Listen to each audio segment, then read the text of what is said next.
Bonjour, bonjour à nos invités et lanceurs de vérité. Nous avons avec nous Stéphanie Gibaud, Bonjour tout le monde. Argemi, Yes Guy et Gilles-Éric Serralini. Bonsoir à toutes et tous. Bonsoir, bonsoir. Celui-là. Alors nous attendions Stéphane Lhomme, mais qui ne s'est pas présenté. Peut-être c'est celui que je vois, l'homme. Est-ce que c'est bien Stéphane? Parce que ça peut être quelqu'un d'autre. Mettez en clair la vidéo, Stéphane. Écrit là, Stéphane. Où? C'est pas Stéphane. Est-ce que Stéphane est là? Mais c'est Stéphane et c'est un homme. Et oui, on dirait, hein, c'est pour ça. Ouais. Es-tu là? Voilà. On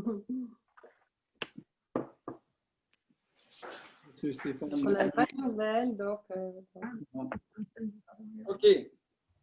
Bon, nous allons commencer par la présentation. Oui, alors, parce que moi, on est très heureux de vous avoir, en tout cas parce que normalement, tous ceux qui sont rentrés dans la salle ont dû voir le film les jours précédents, parce qu'on a donné 3 jours pour voir le film de façon à ce qu'il n'y ait pas d'embouteillage ce soir, qu'on puisse faire le débat et que tout le monde puisse vous connaître déjà au moins un peu.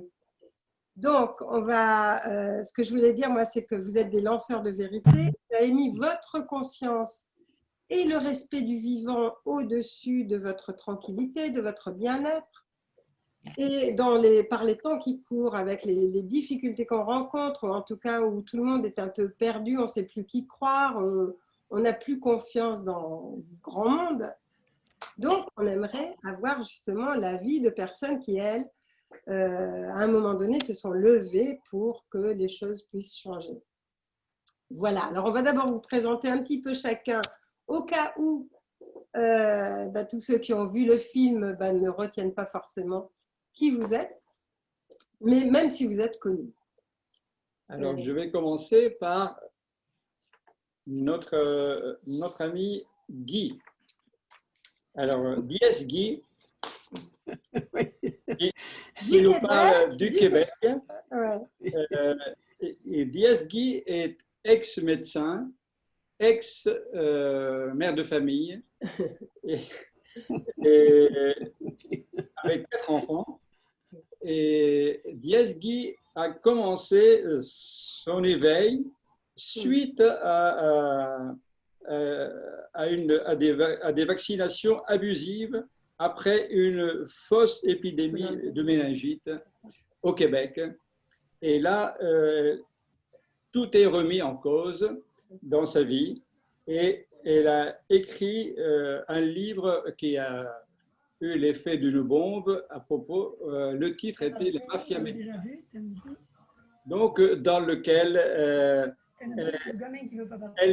elle cite bien les relations entre la finance et la santé, et le monde de la santé, et les grandes firmes pharmaceutiques, et que tout est question de profit. Et sur le 9, le jour heureux. Elle a été bien sûr radiée du Conseil de l'Ordre, et elle a commencé à découvrir sa vraie identité. Et c'est rigolo. Actuellement à propos de notre vraie identité, l'identité de notre âme. Voilà. Alors, tu nous dis, Guy, s'il y a d'autres choses. S'il y a d'autres choses, Guy. Mais on va voir au fur et à mesure de toute façon. Oui, c'est ça. On verra au fur et à mesure. Mais oui, en gros, c'est ça, oui. Non. Alors ensuite, nous avons Stéphanie Gibaud, ex-responsable des relations publiques à la banque UBS à Paris. Et à un moment donné, donc, elle s'occupait d'organiser c'est mieux. des événements sportifs, des événements artistiques et des réunions, des congrès où étaient invités des personnes très riches ou qui très riches. Mais attends, oui, je regarde. À un moment donné, on lui demande de détruire tous les dossiers. Et ben, là, elle s'est posé des questions. C'est Charles Corbe. De là, elle a découvert que tout ce qu'elle faisait servait pour appâter et amener des riches pour leur faciliter l'évasion fiscale. Et ensuite, suite à cette action, elle a subi des harcèlements, Un film d'aventure. licenciements, Un magazine. elle a aidé la France à récupérer Il a 20. 11 milliards de capitaux qui ont fui. Et elle est toujours avec des procès de diffamation pour un livre qu'elle a écrit. Le livre, c'est La femme qui en savait trop. Voilà, et elle est avec nous, voilà, et nous allons parler plus et vous allez nous dire un petit peu ce qui vous a poussé à faire tout ça.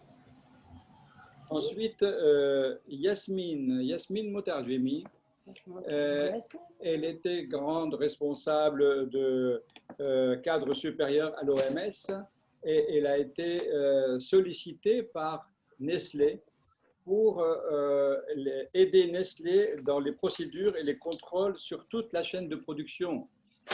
En tant qu'experte en toxicologie, la toxicité qui est très importante dans l'alimentation et les produits. Alors, elle a signalé pendant une dizaine d'années à sa hiérarchie des anomalies, etc., jusqu'au jour où il y a eu des scandales. Le scandale de l'huile de tournesol frelatée, où il y a eu pas mal de dégâts au niveau de santé et des morts. Et ensuite, en 2005, scandale des produits vendus pour les animaux, Purina, avec une substance ajoutée au maïs où on a trouvé de l'aflatoxine. Voilà, il y a eu pas mal de décès de chiens, de chats, etc. Et donc, elle a subi aussi le harcèlement psychologique et un licenciement avec des procès où elle a été relaxée et son responsable de service à Nestlé qui a été condamné pour harcèlement, mais pas la société. Voilà. Elle a gagné actuellement. Elle a été nominée pour le prix Courage par le magazine Béobacter. Hein, c'est le public qui va voter. On en parlera. Alors, professeur Gilles et Serralini. Oui. Je voudrais tout d'abord vous dire qu'il y a le nom d'Amalric et Bernard qui apparaît en gros et que tout le monde n'a pas coupé les micros apparemment dans le public. Ah, exact, exact. Non, mais il a raison. Oui, donc, oui, oui. Alors, on sait pas. Amalric et Bernard tous les ans.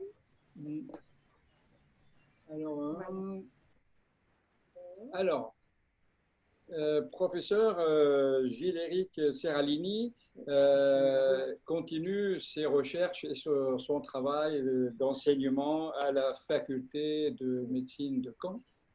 À l'université de Caen. À l'université. Et la faculté des sciences. Faculté des sciences. Pour moi, faculté. Oui, d'accord. Et suite à une étude en 2012 sur l'association d'OGM avec un insecticide très connu, le Roundup. C'est un herbicide. Un herbicide le plus vendu au monde.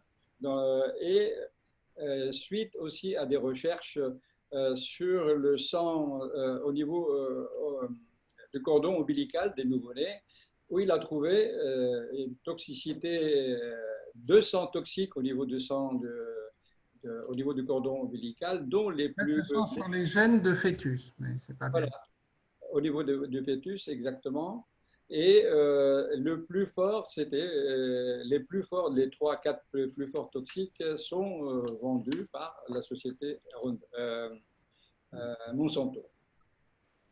Voilà. Et alors, avec, il y a eu une campagne de diffamation contre lui dans les journaux et puis scientifiques. Il y a eu des articles qui ont été retirés, tout ça. Mais il ne s'est pas arrêté là. Et il a fait des procès contre les diffamateurs et les menteurs et qui n'ont pas pu démontrer les vérités qu'ils sont en train d'émettre. Oui, nous avons gagné 7 procès en tout. Et voilà, il a gagné 7 procès et c'est Monsanto. Il a été démontré que Monsanto a bien payé des journaux et des personnes pour ces campagnes diffamatoires. Voilà. Alors Stéphane qui est arrivé. Bonjour Stéphane, on t'entend. Est-ce que tu peux parler? Bonjour, vous m'entendez? Ah, on t'entend. Je t'ai appelé plusieurs fois, il y avait peut-être le micro qui était arrêté. Oui, voilà. Au début, j'ai eu beaucoup de mal. Je suis un vieux, hein, donc c'est compliqué, tous ces trucs. Là, il y a plein de trucs. Enfin bon, voilà, ça marche maintenant. Voilà. Et Stéphane est très actif dans le social et il a créé l'association Droit au logement. Non. J'ai participé à des actions de droit au logement, mais je ne suis pas du tout créateur. Mais c'est une association remarquable. Contre le nucléaire, avec des manifestations de blocage de trains, etc. Le Linky, dernièrement. Et puis, il lutte dans son village, avec le conseil municipal, contre le compteur Linky.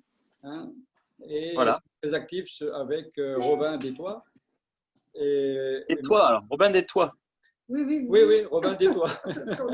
Il y a plusieurs, il ne faut pas confondre. Il y a Robin des Bois, Robin des Lois, et là, c'est Robin des Toits. Robin des Toits. C'est sur les toits que sont les antennes en général. Voilà. Et puis la lutte contre la 5G, peut-être aussi, et ça continue. Voilà. On vous remercie. Alors, on vous remercie. En tout cas, merci d'être là. Et j'avais envie donc de poser pour tout le monde la première question, c'est-à-dire ce que vous pensez chacun de la crise actuelle, que certains, parce que je sais que Guy n'est pas tout à fait d'accord, nomment crise sanitaire ou crise économique ou crise politique. Enfin bon, il y a un gros bazar dans cette crise et les gens perdent confiance. Comme je le disais tout à l'heure, ils perdent confiance, ils ne savent plus à qui croire, ils ne savent pas quoi faire.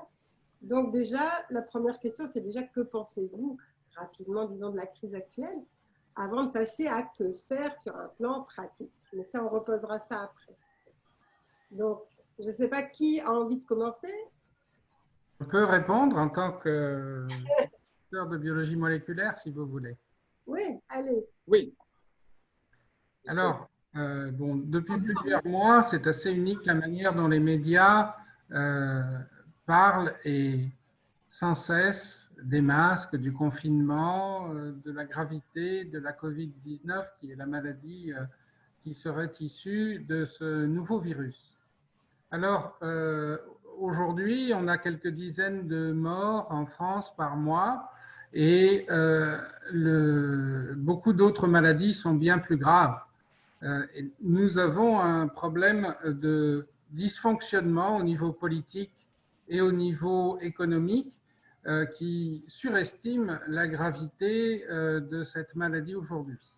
D'autre part, depuis hier, a été publié par un certain Li Mengyan, un virologue chinois qui est exilé aux États-Unis, les preuves que le virus responsable a été génétiquement modifié. C'est un OGM non déclaré. Il y a donc à la fois une criminalité qui a été organisée pour la sortie de ce virus et une surestimation aujourd'hui de ses effets, mais c'est assez unique le nombre de personnes qui en ont souffert, soit directement, soit indirectement. Après, il y a le problème des tests, mais je pense qu'aujourd'hui, par exemple, le port du masque dans les lieux publics, comme on le recommande nouvellement à l'université de Caen, le port du masque quand on est en train d'enseigner à plusieurs mètres des étudiants, ou le port du masque en général, par exemple, quand on entre dans un restaurant alors qu'on l'enlève dès qu'on est à table, ce sont des stupidités qui en fait font beaucoup de mal parce que par exemple on avale en permanence des microparticules et des filaments du masque pendant plusieurs heures quand on doit le porter pendant plusieurs heures. Cela est assez toxique au niveau chronique et en plus on concentre les microbes, les virus et les bactéries que l'on expire par le nez dans le masque, ce qui est dommageable à notre santé aussi. On peut se réinfecter.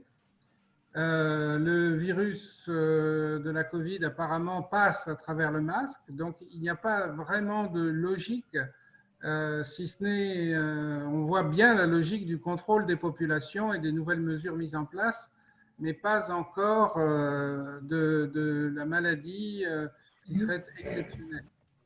Voilà ce que je peux dire aujourd'hui. Merci. Oui. Qui a envie d'intervenir parmi vous? Donc, Guy ou Stéphane ou Stéphanie ou Yasmine? Yasmine. Oui, bonjour tout le monde. Je peux aussi dire quelques mots de mon expérience. Comme je viens du secteur agroalimentaire, ce secteur depuis des années a vécu de nombreuses crises et nous avons pris de nombreuses leçons et nous avons développé des principes pour gestion des crises. Et ce que je peux dire, c'est que dans cette crise-là, je suis très étonnée qu'aucune de nos leçons, surtout les leçons qu'on a apprises de la crise de la vache folle, n'ont été considérées ou implémentées. D'abord, il y a eu une cacophonie scientifique. Et ça a fait perdre la confiance des gens dans les scientifiques et les faits.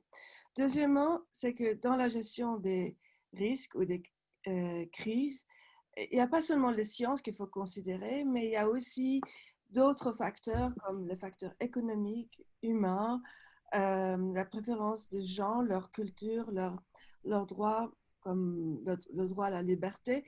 Et rien de ces facteurs n'ont été considérés. Et la crise, à mon avis, a été gérée d'une façon un peu trop brutale, de façon que la peur chez certains, et d'autre part, une réaction négative de résistance pour obéir aux directives chez d'autres. Et ça a fait que non seulement les gens ont perdu leur foi dans les scientifiques, mais chaque citoyen est devenu un épidémiologiste. Les statistiques qui ont été données par les médias, ils ont été très faussement présentées. Et d'ailleurs, comme Gilles-Éric vient de dire, les médias ont tellement parlé des statistiques que maintenant les gens n'ont plus envie d'entendre. Et c'est très dommage parce qu'on ne peut plus suivre l'évolution. La manque de confiance a fait que nous n'avons plus confiance dans les vaccins non plus. Et ça, c'est aussi très grave. Puis, ce qui est le pire, c'est qu'on savait dès le début qui est le cible privilégié de ce virus. Et il fallait avoir une stratégie ciblée sur les personnes vulnérables. Ça, je ne l'ai pas vu en Suisse ou même en Suède ou dans de nombreux pays. On a pris des mesures pour toute la population alors qu'il fallait prendre des mesures très ciblées sur les personnes vulnérables. Voilà. Merci. Merci Yasmine. Merci. Guy Stéphanie. Stéphanie, Guy ou... Moi, je pense, je vais être très brève. Stéphane après, ouais. Vas-y Stéphanie. Stéphanie. Pardon. Oui, je vais être très bref. Moi, je pense que l'avantage du bazar dans lequel on est tous depuis le début de l'année, comme il est international, ça permet justement de comparer politiquement ce qui se passe à droite et à gauche. Et quelque part, je pense que ce qui va nous sauver, c'est qu'on assiste les uns les autres à l'effondrement des croyances des citoyens. Citoyens qui pensaient justement que les hommes politiques qui sont élus sont là pour résoudre tous les problèmes, avec la communauté scientifique et avec tout ce que Yasmine vient d'expliquer. Et le professeur Serralini avant. Et moi, je pense que là, il commence à y avoir un doute sérieux de la part des citoyens. Et je pense que la deuxième étape, pour certains... C'est quoi ça qui parie? Je ne sais pas si vous m'entendez, parce que moi, j'entends plein de gens parler. Il faudrait fermer tous les micros, en fait. C'est ce qu'on va faire. Ouais. Voilà. Bon. Vas-y, continue Stéphanie, donc c'est bon. Toi, tu as la parole. Non, elle n'a pas la parole pour l'instant. Si. Ah non, elle non plus, alors il faut que tu lui redonnes. Ouais. Là, vous m'entendez maintenant? Oui, impeccable. J'ai enlevé le petit truc sur mon micro. Donc, je disais, la première chose positive, moi, je trouve, c'est qu'il commence à y avoir un effondrement des croyances. C'est-à-dire que les gens commencent à se poser des questions. Parce qu'il y a des trucs qui sont tellement pas clairs. On n'est pas là pour parler de ça, mais il faut des masques, il ne faut pas de masques, il y a des vaccins, pas de vaccins, il y a des tests, pas de tests, confinement, pas confinement. Enfin, c'est quand même n'importe quoi. C'est bien vu que si vous gérez comme ça une entreprise, enfin, si quelqu'un gérait une entreprise comme ça, il serait à la porte. Immédiatement. La deuxième chose que je pense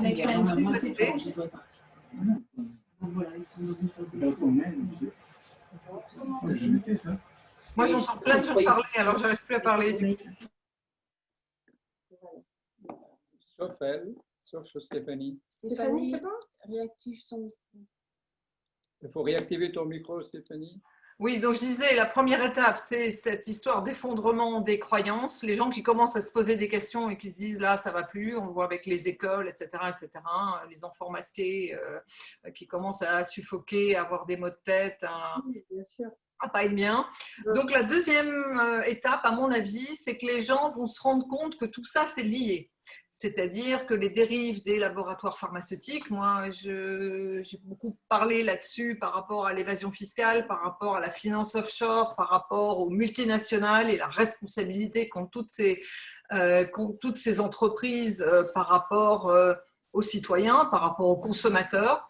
Donc la troisième étape, ça va être, je pense, parce que j'ai vu des petites questions là, à droite, à gauche qui passaient, et je pense que la troisième étape, c'est que chacun se mettre à se poser la question de ce que c'est que l'éthique, qu'est-ce que c'est que les rapports qu'on a les uns aux autres et comment on va pouvoir avancer tous ensemble, quel que soit le pays où on habite, puisque là, on voit bien qu'on est de partout sur la planète et que ça pourra amener quelque chose de positif. Voilà. Merci. Bah, écoute. Alors, il nous reste Stéphane et l'homme et Diezgi. Diezgi, à toi. Alors, Stéphane, peut-être, avait demandé la parole tout à l'heure, et puis on termine avec pour cette question-là. Ok, alors c'est à mon tour, c'est cela? Oui. Bon, non, Stéphane, allez, vas-y, Stéphane, à toi. Alors, rapidement, donc moi je ne fais pas partie des gens qui pensent que des crises comme le Covid a été organisée exprès par un grand complot pour faire plein de choses. Par contre, je suis persuadé, et puis c'était en fait une évidence, qu'on a face à nous des puissances industrielles, politiques, financières et autres qui sont extrêmement réactives et qui savent profiter de ce genre de situation qu'elles n'ont pas forcément généré, mais qui en tout cas savent en profiter pour faire avancer leur pion. Voilà, là c'est activé. Donc là on l'entend. Donc c'est un problème de son de ta télé ou de ton ordi parce que là ça fonctionne. Voilà. Tu continues. Active chez toi? Non, non, chez lui.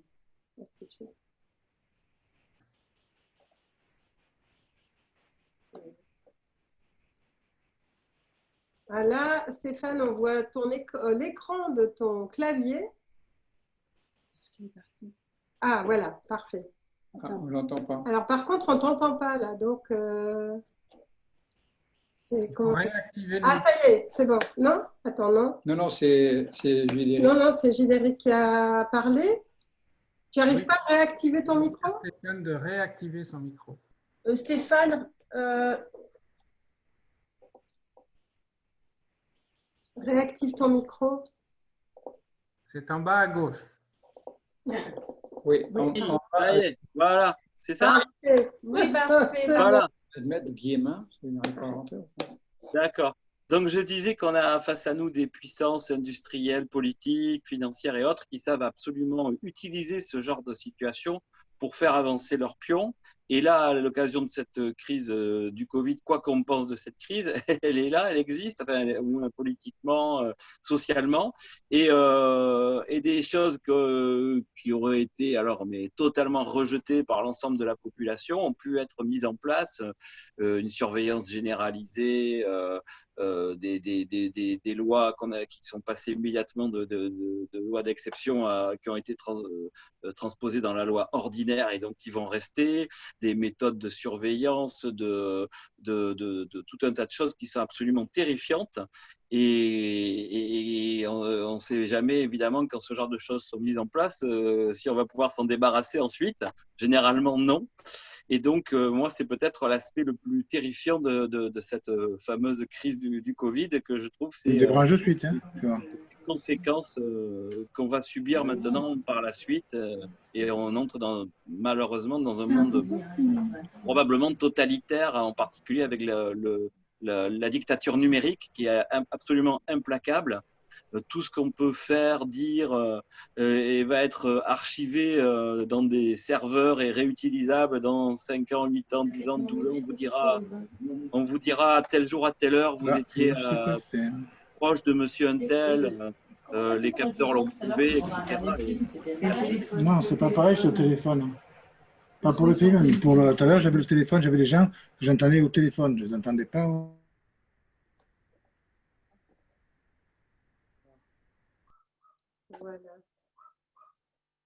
Voilà, je ne sais pas si vous m'avez entendu. Oui, oh, bah si, c'est bien. Tout à fait. Parfait, on t'entend en plus. Donc, merci. Voilà.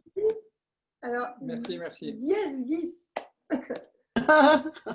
D'abord, simplement le dièse. Non, je n'aime pas ça. Oui, c'est bon?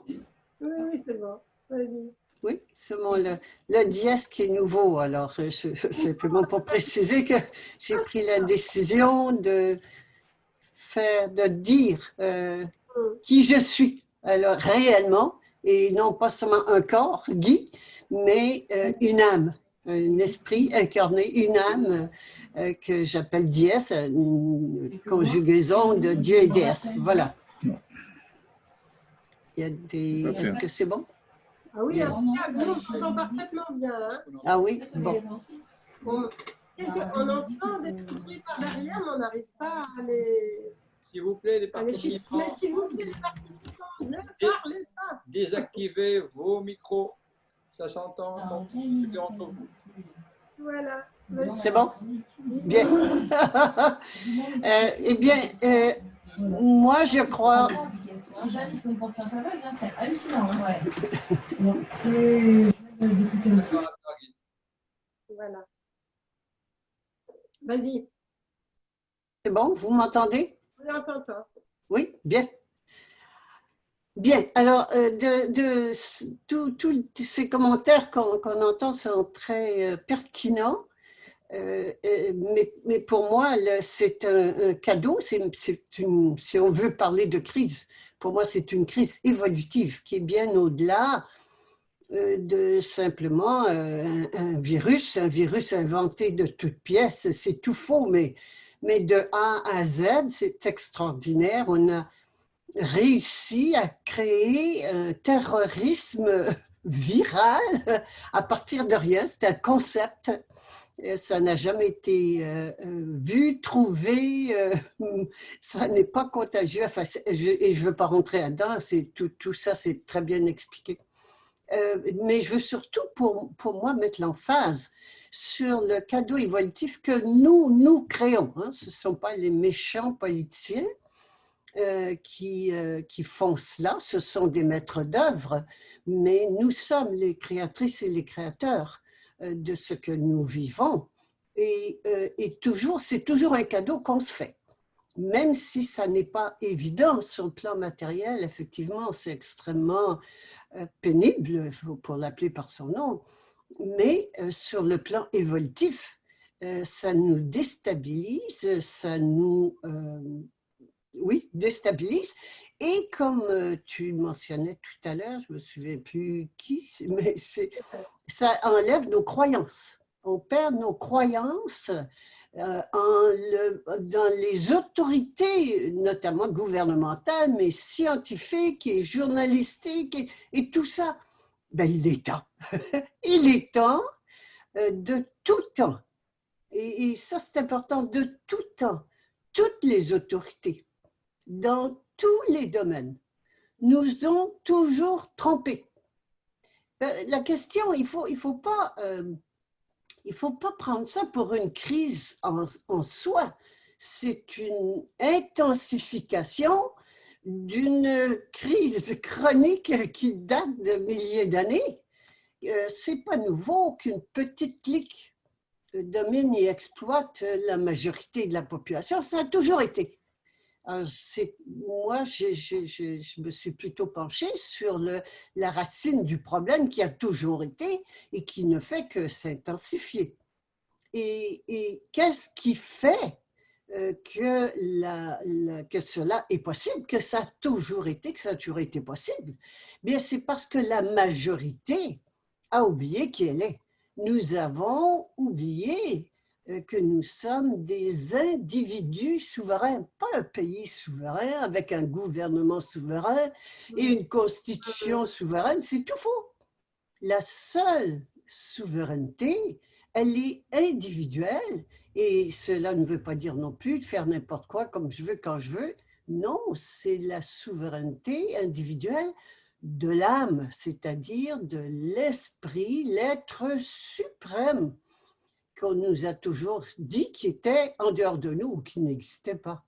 Alors, c'est vraiment, le moment vient où ça devient tellement insupportable qu'on prenne justement, qu'on prenne conscience que les gouvernements ne travaillent pas pour nous. Il est à peu près temps que les lois ne sont pas faites pour nous, mais pour l'argent, que tous les systèmes sont faits pour dominer et exploiter la majorité et favoriser la minorité. Donc, de là vient la question, qu'est-ce que je peux faire? Deuxième question que tu as posée tout à l'heure, Anne, on va y venir, hein? Mais déjà de prendre conscience que nous avons le vrai pouvoir. Ça, c'est vraiment le numéro 1. Qui suis-je? Je suis l'autorité suprême. Elle n'est pas en dehors, elle est à l'intérieur de moi. Alors donc, pour moi, cette crise est évolutive et elle est extraordinaire. Je l'attends depuis longtemps. Je l'attends depuis 25 ans et j'en suis ravie, mais je ne veux pas nier que c'est un moment très difficile à traverser pour tout le monde et que je compare un peu à un accouchement, nous sommes en train d'accoucher du vrai nous-mêmes, de qui on est réellement. Et un accouchement, mon expérience ne m'avait pas été que c'était si facile que cela. Un accouchement, ça secoue, c'est pénible, c'est difficile. Bien, traversons-le en sachant vraiment ce qui se passe et que le bébé est absolument magnifique. Bon, merci. Merci. Alors, tu peux monter moi, je vais... les présidents et comme ça, s'il y a les micros qui ne sont pas barrés, Voilà, on a trouvé à peu près comment bien vous entendre chacun, c'est super. C'est les nouveaux arrivants qui nous perturbent, c'est pour ça. Mais c'est bon, il n'y a plus de problème. C'est bon, il n'y a plus de... Donc, ben, c'est bien. Moi, on est heureux de vous entendre chacun parce que ça se complète. Donc, voilà, la deuxième question justement qui m'a été posée ou qui nous a été souvent posée, mais alors, qu'est-ce qu'on fait sur le plan pratique, sur le quotidien pour garder la tête hors de l'eau? Voilà comment on peut garder, je veux dire, sa liberté en même temps alors qu'on est en train de nous imposer un tas de choses, quoi. En fait, je vais vous donner des exemples. Par exemple, bon, j'avais pris des exemples, par exemple, je ne sais pas moi, la Corse, Lyon, Bordeaux, Marseille avait demandé un moratoire pour la 5G qui vient d'être refusé royalement aujourd'hui, puisqu'on nous a dit il ne faut pas que vous ressembliez aux Amish. Hein, c'est ça, en France en tout cas. Au Québec, c'est différent. En Suisse, peut-être aussi, on verra. Ou alors, par exemple, on nous dit bon, ben, une société sans cash, c'est une société qui devient dépendante. Ça, peut-être Stéphanie va le voir. Mais on nous incite à payer partout en carte en nous disant ah ben non, maintenant, attention, les billets, il peut y avoir des microbes, il peut y avoir des virus. Donc, il vaut mieux payer par carte. Bon, ce qui est un prétexte. Hein. Donc, c'est pour ça. Qu'est-ce qu'on peut faire? Alors, je ne sais pas forcément, vous n'avez pas forcément la solution, mais vous avez sûrement des idées. Qu'est-ce qu'on peut faire au milieu de tout ça, quoi? Alors, c'est dans les questions aussi qui sont posées. Moi, je vais répondre tout de suite au cash. Ah oui, bon. Tout de suite, rapidement. Le cash, la question ne se pose même pas. C'est élémentaire de payer en espèces. J'appelle ça en espèces, évidemment. C'est le cash on veut nous amener et on nous amène à l'argent électronique pour nous contrôler entièrement, qu'on soit totalement dépendante et dépendant du compte de banque qui le contrôle entièrement. Enfin, ça, c'est absolument élémentaire. Je n'ai pas autre chose à dire là-dessus. Est-ce que tu proposerais, Guy, alors à ce moment-là, c'est qu'on favorise toutes les personnes qui admettent le cash, quoi, et pas forcément, et pas celles qui exigent la carte. C'est une question de conscience. En tant que consommatrice, est-ce que j'ai besoin de cadeaux pour payer? Non, en tant que consommatrice, j'ai le pouvoir. Et c'est cela, de prendre conscience que l'autorité suprême est à l'intérieur. C'est le consommateur et la consommatrice qui ont le pouvoir. Qu'est-ce qu'on attend? Qu'est-ce qu'on attend pour s'autodiscipliner? Et c'est de collaborer avec le système. C'est élémentaire. Pour moi, c'est absolument élémentaire. Merci. Qui veut intervenir? Stéphanie. Allez, Stéphanie. Ah, mais Stéphanie n'a pas de micro. Il faut que... Voilà. Je rejoins complètement ce qui vient d'être dit. Pourquoi? Parce qu'en fait, nous ne sommes pas considérés comme des citoyens, nous sommes considérés comme des consommateurs. Il y a une association que je connais bien qui s'appelle l'association iBoycott, qui a d'ailleurs peut-être des bureaux en Suisse aussi et peut-être aussi au Québec. Je sais qu'ils avaient essayé de devenir international, qui explique ça très bien. C'est-à-dire, comme nous sommes tous considérés comme des consommateurs, soyons des consommateurs. C'est-à-dire qu'à chaque fois que je dépense $1 ou que je dépense €1, savoir dans la poche de qui va ce dollar ou cet euro. Est-ce qu'il va dans la poche d'une multinationale ou est-ce qu'il va dans la poche de l'agriculteur, des paysans de mon quartier, de ma région, etc. Et qu'en fait, là, on a un pouvoir absolument impressionnant. Si demain matin, on décide de ne plus utiliser nos téléphones portables les uns les autres, la 5G, elle ne servira certainement pas à grand-chose, ou en tout cas, ça permettra à ce qu'il y ait à un moment donné une possibilité de discussion. Tant qu'on est de toute façon dans des concepts un peu, alors soit bisounours, soit en étant un petit peu menteur, conscient ou inconscient, de ne pas vouloir voir les problèmes dans la globalité, on ne peut pas s'en sortir. Donc en gros, vraiment, l'idée, elle est là. Elle est de se dire, mais j'ai le pouvoir, et donc ça veut dire changer ses façons de consommer, et notamment comment on se nourrit. Alors Stéphanie, juste j'ai une question. À ce moment-là, tu dis par exemple, Le téléphone portable, bon, ça serait bien de le supprimer. On est tous d'accord, mais on n'y arrive pas. Parce que... Les hackers le font très bien. Les hackers se baladent tous sans téléphone, d'un point A à un point B. Moi, je l'ai assez fait aussi pour pas justement être tracé, pour pas être suivi, pour pas être repéré. Aujourd'hui, enfin, ce qu'on a nous appris là, ces 12 ou 15 dernières années, aujourd'hui, tout le monde le sait. Et tout le monde, en tout cas, peut le savoir. Il suffit de suivre quelqu'un comme Snowden sur les réseaux sociaux ou de lire son livre. Et quand je parle de Snowden, parce que c'est l'une des paroles sur justement la surveillance de masse, etc. Mais il y a d'autres voix qui se lèvent et à partir du moment où on a envie d'aller vers l'information, on peut la trouver et notamment grâce à Internet. Donc pour la monnaie, parce qu'il y avait la question de la monnaie tout à l'heure, comme ça après je laisse la parole, il y a les monnaies libres qui se développent et qui est justement la monnaie de la solidarité. Et alors en France, moi je connais un peu la June, la G1, et c'est ça qui est extraordinaire, c'est-à-dire qu'on passe dans une monnaie qui est une monnaie de solidarité, une monnaie de troc, une monnaie d'échange qui n'existe que parce que je suis vivant. Et donc tout le monde, toutes les personnes vivantes y ont droit. On n'est pas du tout en train de parler de la monnaie créée par les banques à partir de rien. Ça n'a absolument pas la même valeur. Donc aujourd'hui, on a tous les outils pour aller vers autre chose. Il suffit de se poser les bonnes questions, il suffit d'avoir envie et pas seulement de parler, c'est-à-dire d'agir au quotidien. Merci. Bien. D'ailleurs, je sais qu'au Québec, il y en a aussi des monnaies qui participent beaucoup à ça aussi. Et on utilise la monnaie-jeu depuis des années, depuis plus de 20 ans. C'est un outil extraordinaire et qui est la même chose où on crée sa propre monnaie. Et notre expérience, nous avons 20 ans d'expérience dans ce domaine et c'est extraordinaire. C'est vraiment élémentaire. Et ça permet de se rassembler à part ça. Une fois par mois, c'est très humain. C'est pas fait de façon électronique, c'est humain. On se rencontre, on se retrouve. Et ça peut se faire entre pays, même à distance.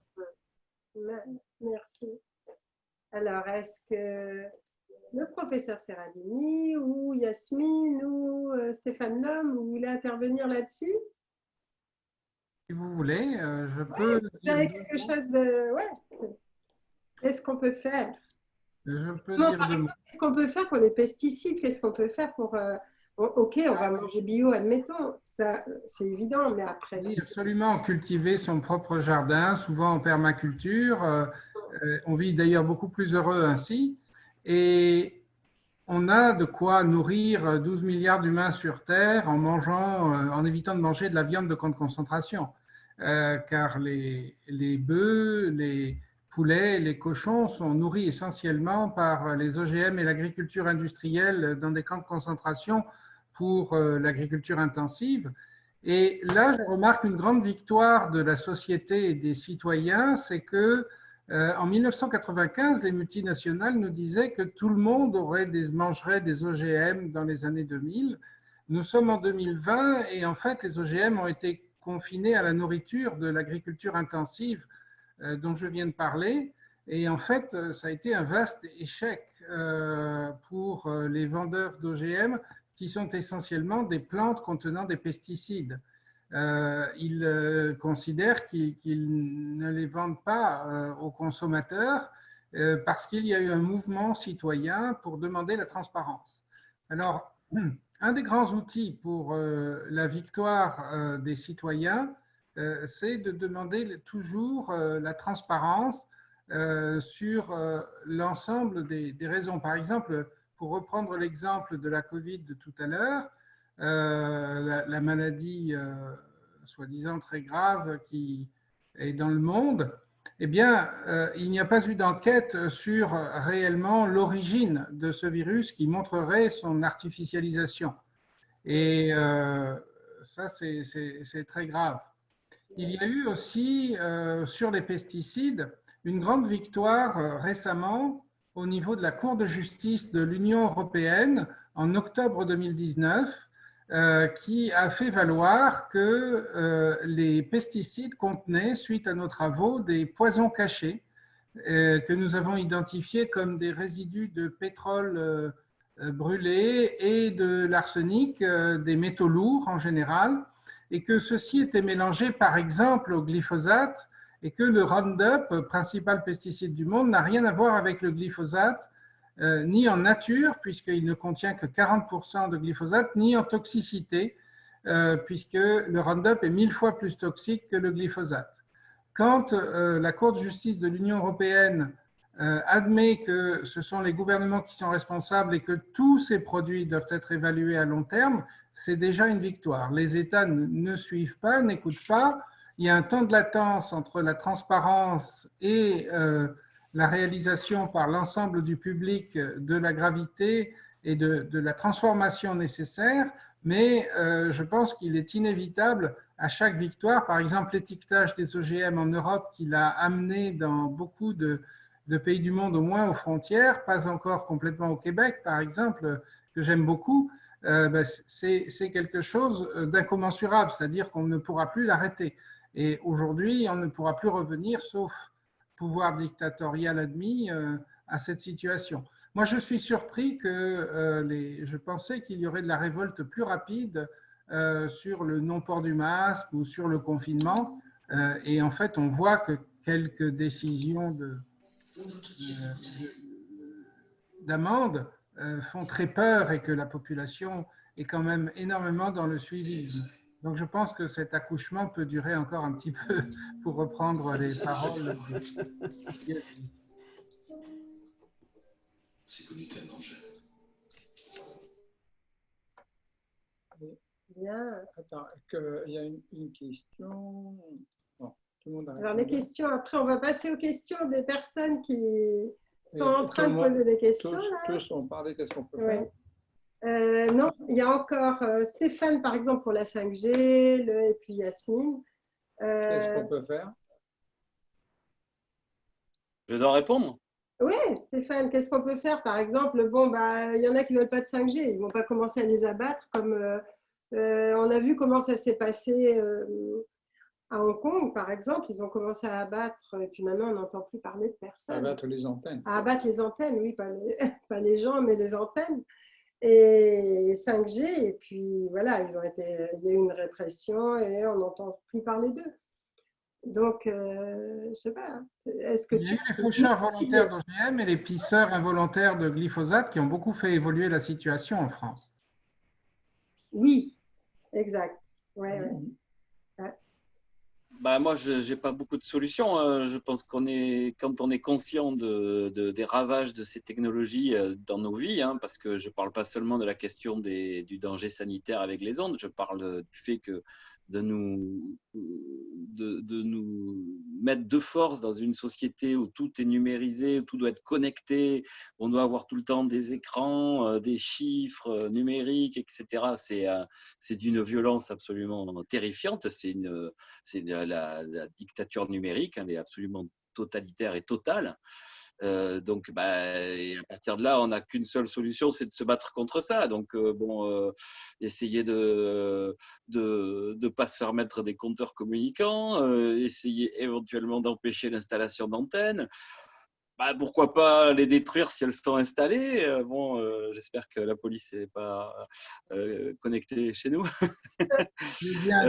Oui, voilà. Après, moi, je ne sais pas si on va arriver à échapper à toutes ces horreurs, parce que les technologies, finalement, au fil de l'histoire de l'humanité, elles s'ajoutent, rarement, elles disparaissent quand elles sont obsolètes, mais c'est très rarement par l'intelligence collective qu'on renonce à des technologies. Donc, mais bon, c'est pas parce qu'on n'est pas sûr de gagner qu'il faut pas se battre, voilà. Mais je sais pas du tout où c'est qu'on va. Donc, vous êtes tous bien placés pour le savoir, quoi.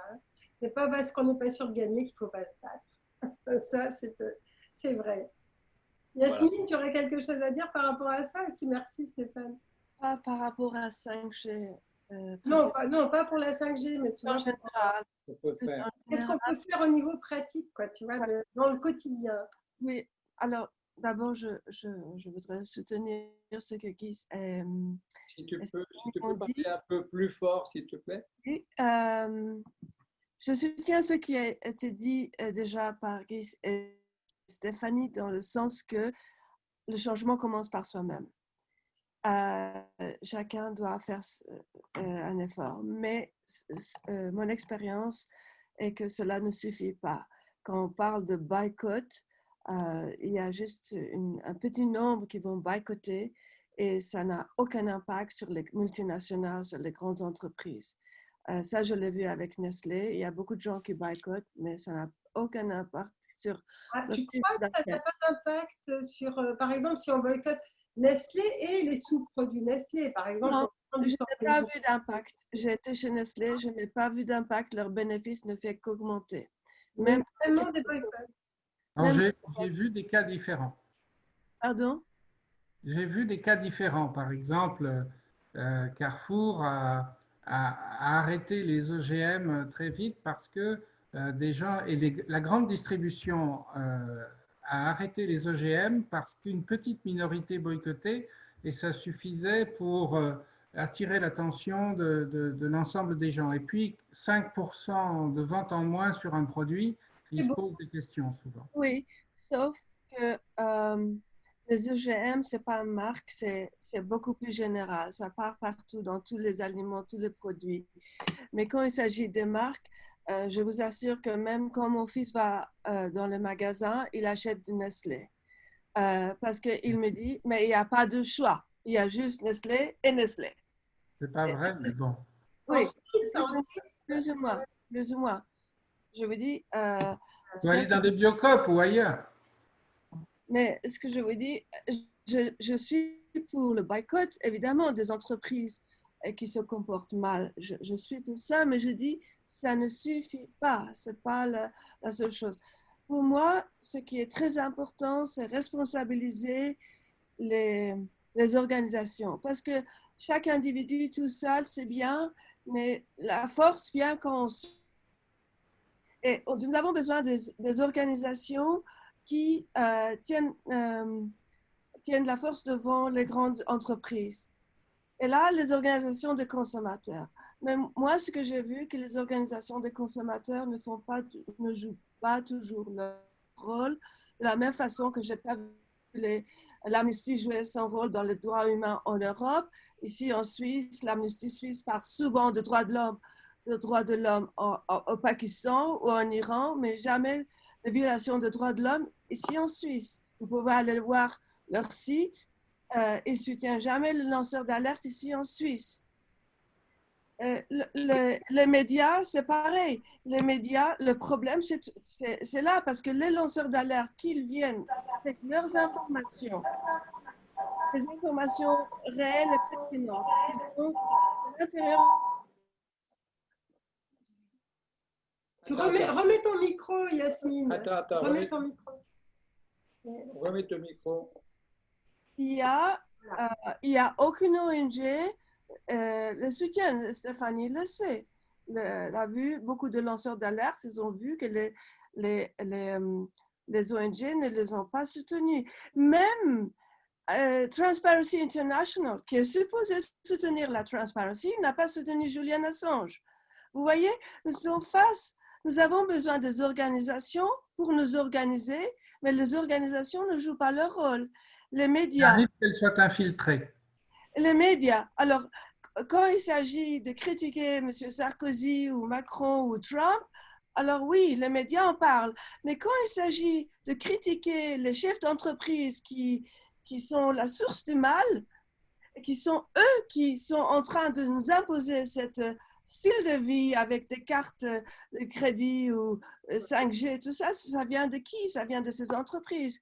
Et là, les médias ne parlent jamais des chefs d'entreprise. Écoutez, moi, j'ai amené Nestlé, la direction de Nestlé, au tribunal. J'ai prouvé qu'ils ont harcelé, qu'ils ont menti, qu'ils ont fait une enquête frauduleuse.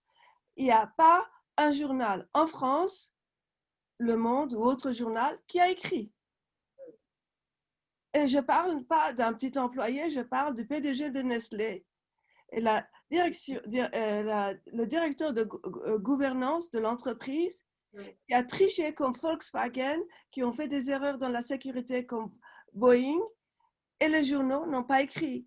Les journaux écrivent sur le monde politique, mais ils n'écrivent pas sur le monde économique parce qu'ils sont dans le même club. Par contre, juste pour finir, et puis il y a la justice qui ne fonctionne pas. Et pour moi, ce que je vois, l'avenir, ce sont les enfants. Il faut éduquer les enfants. Ce sont eux l'avenir. Parce que nous sommes plus vieux, nous avons appris certaines choses, mais si les enfants viennent, ils grandissent et ils veulent utiliser les cartes de crédit, ils veulent utiliser le 5G, ils veulent utiliser ça, ben nous n'avons aucune chance. Voilà.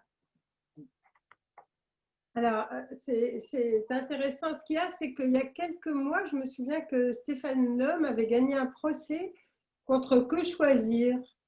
Et j'avais trouvé ça intéressant parce que c'est une revue qui est censée défendre le public. Mais ça a marché. Comme quoi, quand même, quelquefois, ça passe. Hein, et on peut y arriver quand même. Hein. Effectivement, j'ai eu quelques aventures judiciaires. J'ai gagné un procès très important contre la multinationale du nucléaire Areva, par exemple.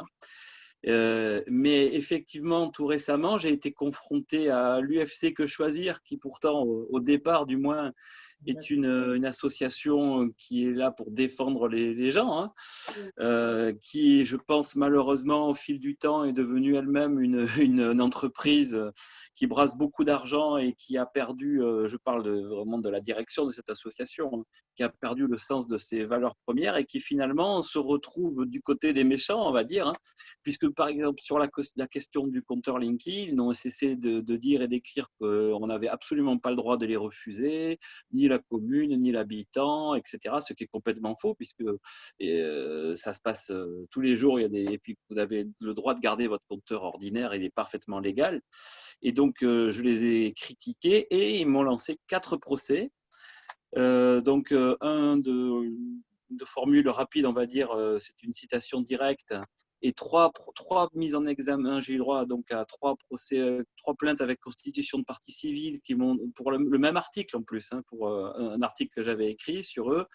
Donc ils ont déposé 3 plaintes et j'ai été convoqué par 3 juges d'instruction différentes, 3 femmes, hein, à 3 dates différentes. Donc, il a fallu à chaque fois que je monte à Paris, ils ne se demandent pas, ils n'ont jamais envisagé évidemment de regrouper les 3 convocations, ils ne se demandent pas si ils pensent que tout le monde habite à un ticket de métro du Palais de Justice de Paris, je pense. Ils ne se demandent pas si on a les moyens de monter à Paris pour se faire mettre en examen. Et donc, entre-temps, j'ai gagné le procès de citation directe. Malheureusement, il y a eu un bug au niveau de la Cour d'appel de Paris et ils ont changé la façon dont ils informaient les cabinets d'avocats. Et donc, en fait, mon cabinet d'avocats, mon avocat, il y a eu une boulette. Et donc, en fait, on n'était pas en appel. Et donc, j'ai perdu le procès en appel. Et donc, là, tout récemment, l'UFC a fait une saisie de 3 000 € sur mon compte en banque.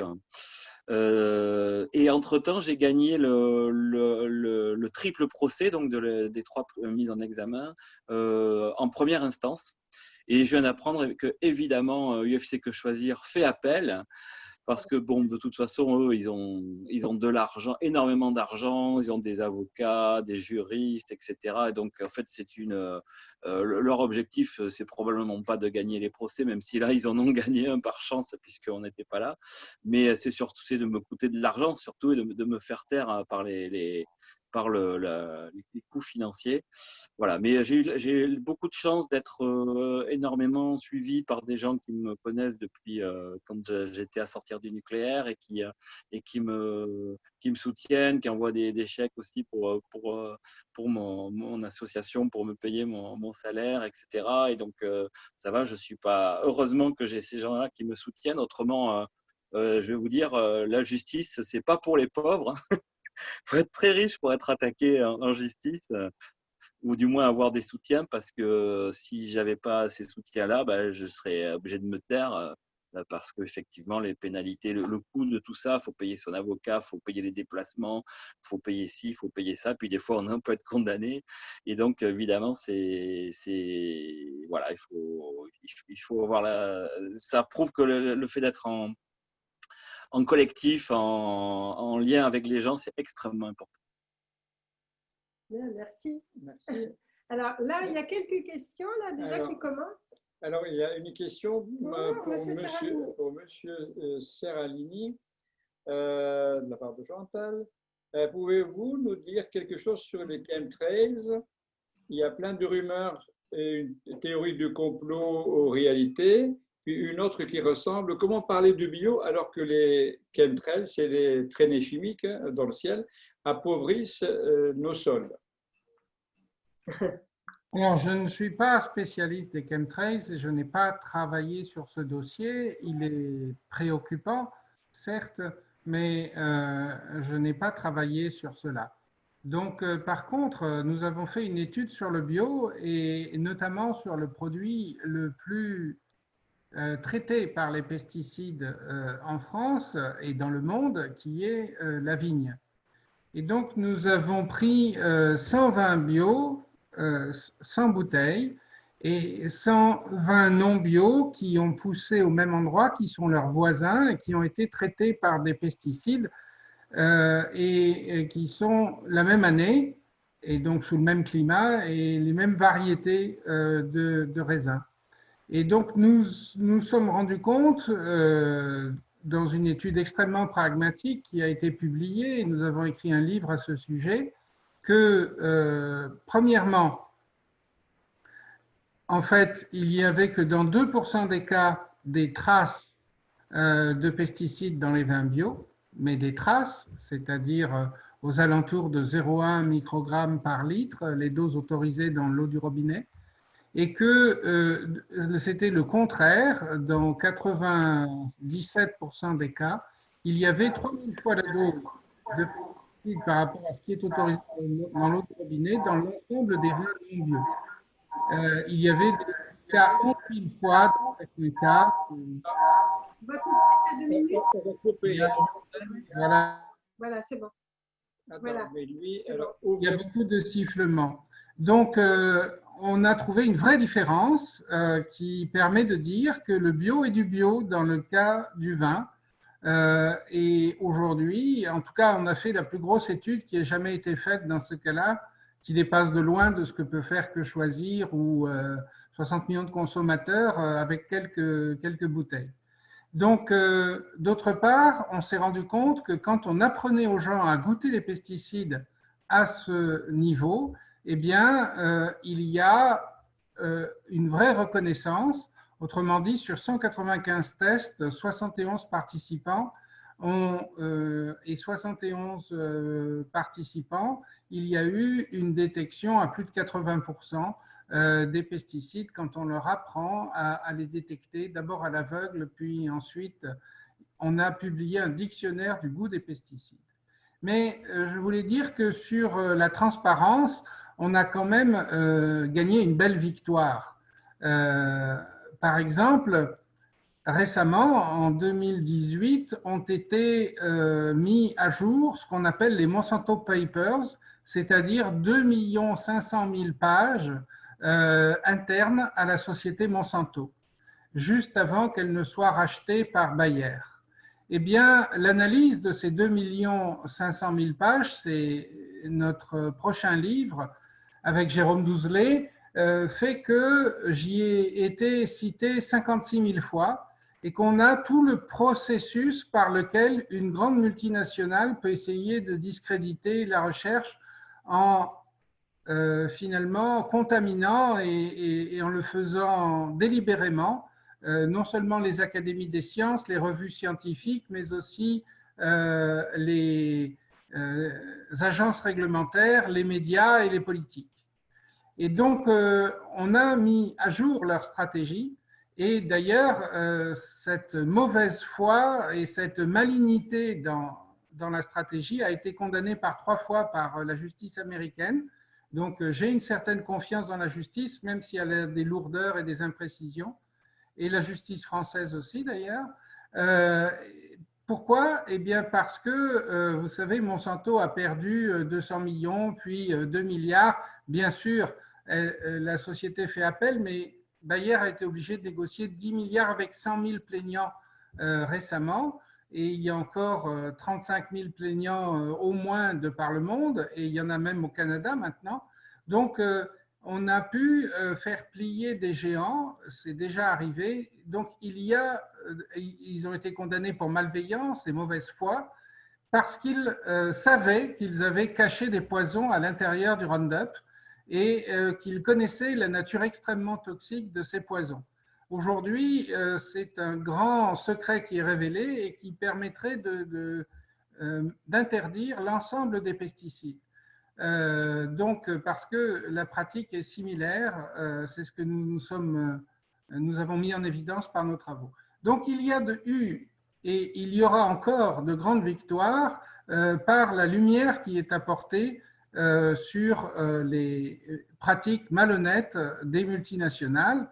Et je pense que dans un délai qui ne peut pas être donné, mais ces multinationales vont devoir se démanteler pour qu'il y ait un commerce beaucoup plus proche des citoyens, comme nous commençons à le faire en allant dans le petit commerce. Donc, il y a, à mon avis, des solutions. Je l'ai vu aussi avec les 7 procès que j'ai menés et gagnés contre les lobbies de ces multinationales pour montrer à chaque fois le fait qu'ils diffamaient. Il y a même un président de commission qui a été jugé pour fausse signature.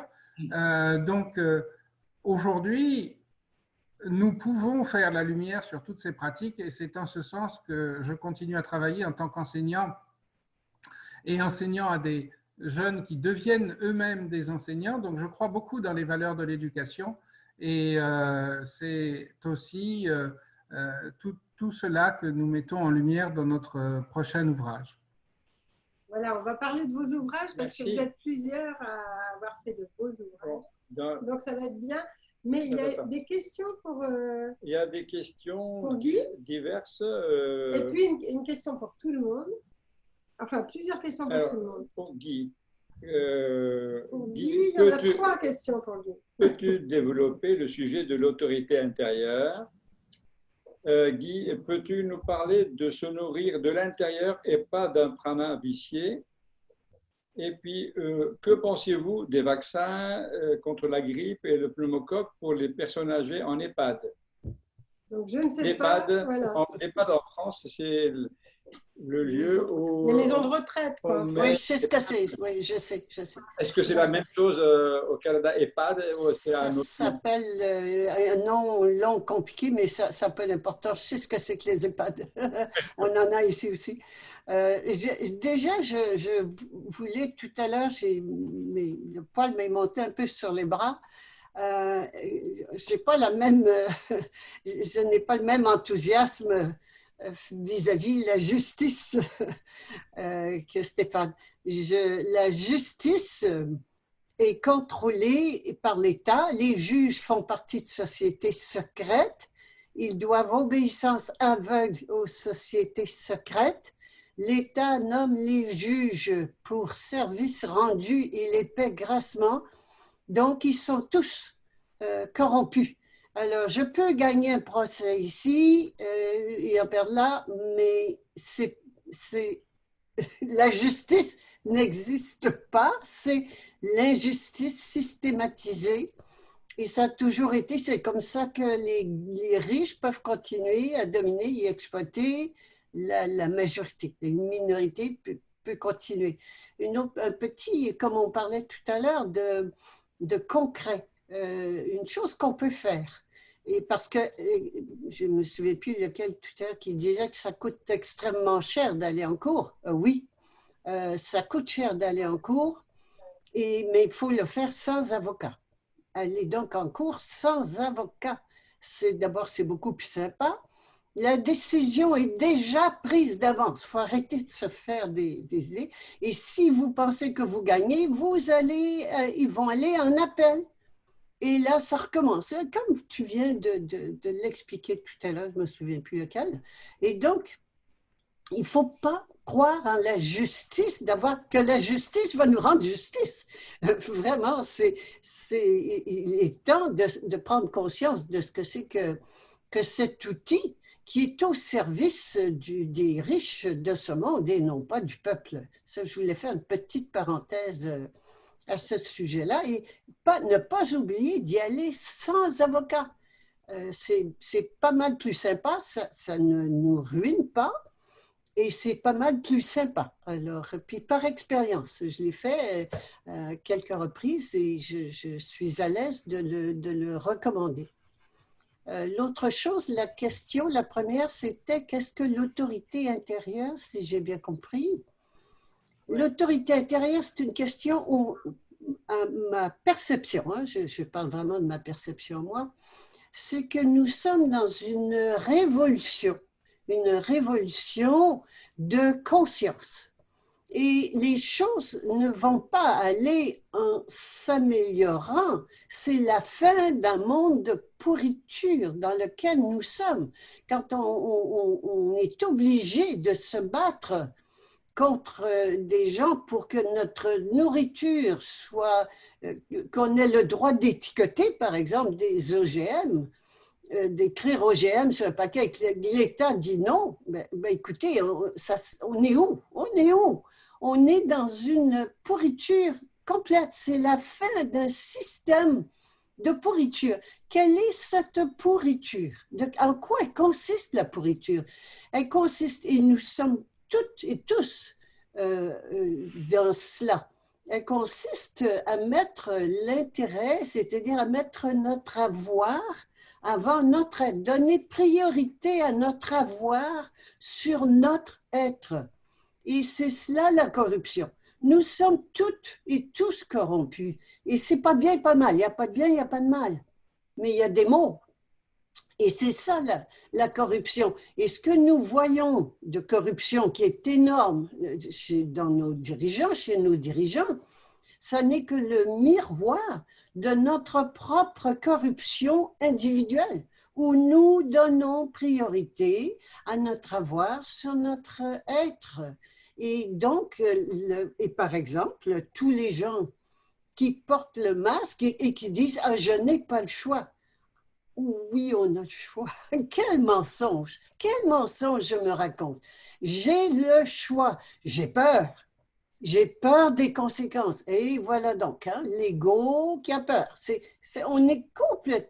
Nous sommes encore complètement sous la gouvernance de l'ego et c'est ça qui doit changer. C'est là qu'on est rendu, être acculé au pied du mur et pour se poser la question fondamentale.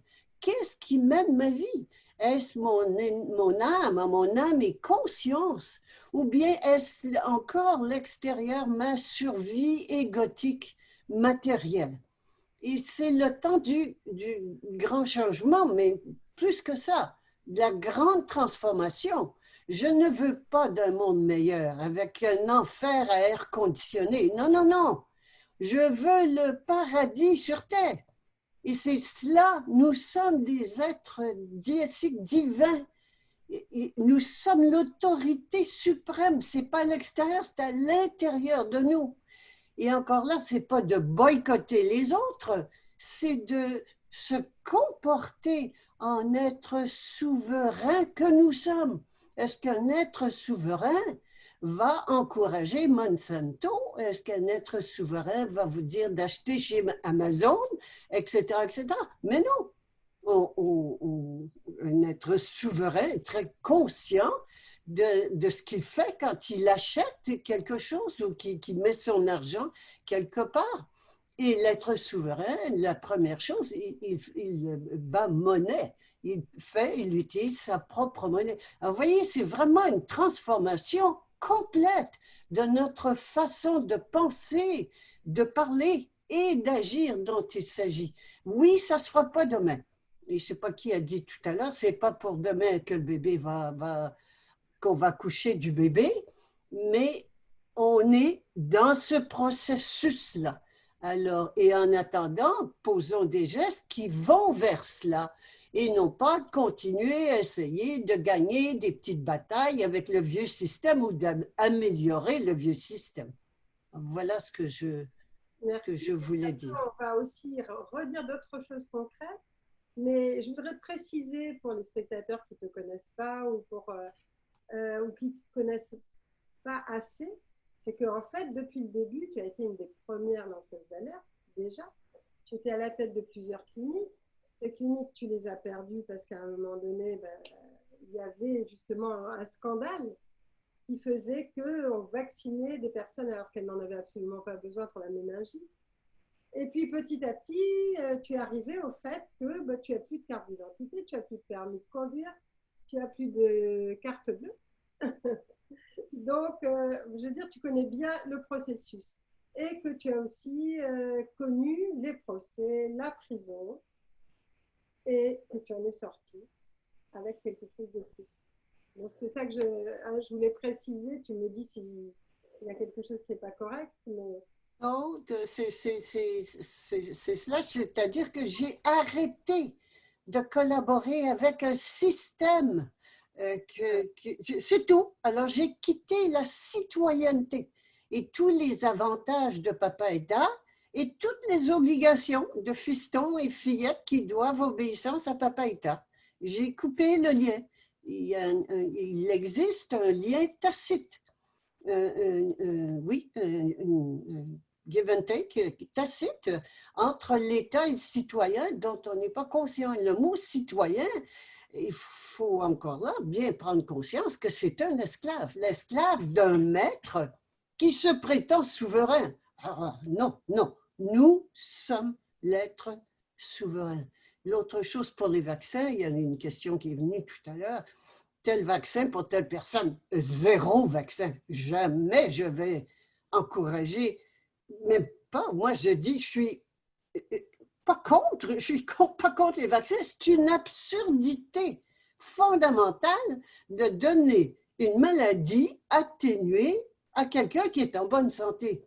Je prends un exemple qui a l'air totalement stupide, mais qui est fondamental. C'est comme si je disais, j'ai peur que ma fille se fasse violer, alors je vais lui donner un petit viol atténué. Vous allez me dire, tu es absurde. C'est ça les vaccins. Voilà. C'est bon. Merci, Guy. On va y revenir après parce qu'il y a une question qui est grosse pour tout le monde, c'est-à-dire qu'ils veulent vraiment les solutions pratiques que vous êtes en train de donner petit à petit quand même. Hein. Il y a une question pour Stéphanie. Que pensez-vous de la crypto-monnaie? Crypto-monnaie, c'est marqué dans crypto-monnaie. Je ne sais pas si... Le micro. Micro, ouvre le micro. Oui, pas. Voilà, c'est bon là? C'est bon. Vous m'entendez? Les crypto-monnaies au départ, c'était très bien parce que justement, quelque part, elles étaient hors du système. Et il y a quelques mecs à Wall Street qui ont compris qu'il y avait beaucoup d'argent à se faire là-dessus. Donc, depuis, les crypto-monnaies, elles se sont, pour ceux qui ont suivi un petit peu, elles se sont complètement envolées. Donc, moi, je ne suis pas une spécialiste de ça. Je parlais tout à l'heure des monnaies libres et des monnaies locales parce que l'avenir, pour aller contre cette globalisation, contre cette mondialisation, contre ces multinationales, il va falloir tout regérer en local, c'est-à-dire repenser le village, repenser la cité, repenser le vivre ensemble, et que ça ne peut se faire qu'avec des outils qui sont locaux et plus des monnaies qui sont gérées par nous c'est Bruxelles, mais ou la BCE. Donc, les crypto-monnaies, moi, j'y connais vraiment pas grand-chose. Je suis pas du tout une spécialiste du truc. Je pense que c'est pas là où il faut aller, puisque ça a été pris par le système il y a quelques années. Merci. Alors, je souhaite. Ah oui, alors là, on a plusieurs questions.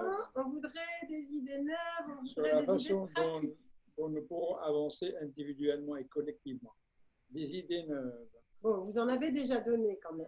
Des idées pour Il y a que peut-être faire, des gens qui sont arrivés en retard. que faire concrètement. Qui a envie de commencer? Déjà, il faut arrêter avec les médias mainstream. Il faut jeter la télévision. Comme disaient les Guignols, vous regardez trop la télévision. Il faut jeter la télévision, arrêter avec les médias mainstream, aller vers les médias indépendants. J'en ai parlé beaucoup dans un des chapitres de mon dernier bouquin, pour réapprendre à aller vers l'information et pas vers de la propagande comme on entend sur tous les sujets, et notamment le Covid en ce moment. Mais il faut changer le prisme, il faut aller vers des médias qui appartiennent à leurs lecteurs, des médias indépendants qui ne sont pas sponsorisés. Nous, en France, les médias appartiennent à 10 milliardaires que j'ai fréquentés ou j'ai connus dans ma vie précédente. Par définition, l'information ne peut pas être une information ni de qualité, ni à la hauteur de ce que quelqu'un d'éveillé pourrait attendre. Et alors, effectivement, il y a un film qui est passé qui s'appelle Les derniers chiens de garde, ouais. qui montrait que les médias étaient tous, en fait, se connaissaient bien et puis qu'ils allaient boire ou manger aux mêmes endroits, quoi. Et qu'en fait, ils n'étaient pas du tout les uns contre les autres comme on pourrait le croire. Et c'est ce qui explique oui. l'énorme manipulation sur la pandémie, soi-disant, qui ne parle que de ça. Vous avez remarqué que jamais les médias n'ont parlé que du même sujet pendant des mois et des mois. Vous allumez un grand média et vous êtes sûr que dans les 10 minutes, vous allez avoir droit à un débat sur le masque, sur la gravité de la maladie, sur tout cela. Et ça n'était jamais arrivé. C'est une forme d'intoxication chronique, mentale, qui permet ensuite toutes sortes de manipulations. Mais enfin, si les médias mainstream étaient des médias qui étaient là pour nous informer, ils seraient tous depuis 10 ans vent debout et seraient aux côtés de Julian Assange. Ça fait des années que Wikileaks se bat tout seul, et surtout Assange là depuis longtemps. Qu'est-ce qu'on entend comme voix là, comme on est tous éparpillés sur la planète? Quelles sont les voix qui se lèvent? C'est vraiment minuscule le nombre de journalistes qui se lèvent, et c'est là où on voit justement la force de ce que c'est la véritable information et de ce qu'est les médias de propagande face à ça. C'est un vrai scandale ce qui se passe avec Assange, le manque de soutien journalistique à l'international. Donc, il convient de développer son sens critique et de croiser les informations avec les critiques qui en sont faites. Alors, la question qui en découle, là, qu'on vient d'avoir, quels sont les médias fiables? Pouvez-vous nous en citer quelques-uns? Voilà.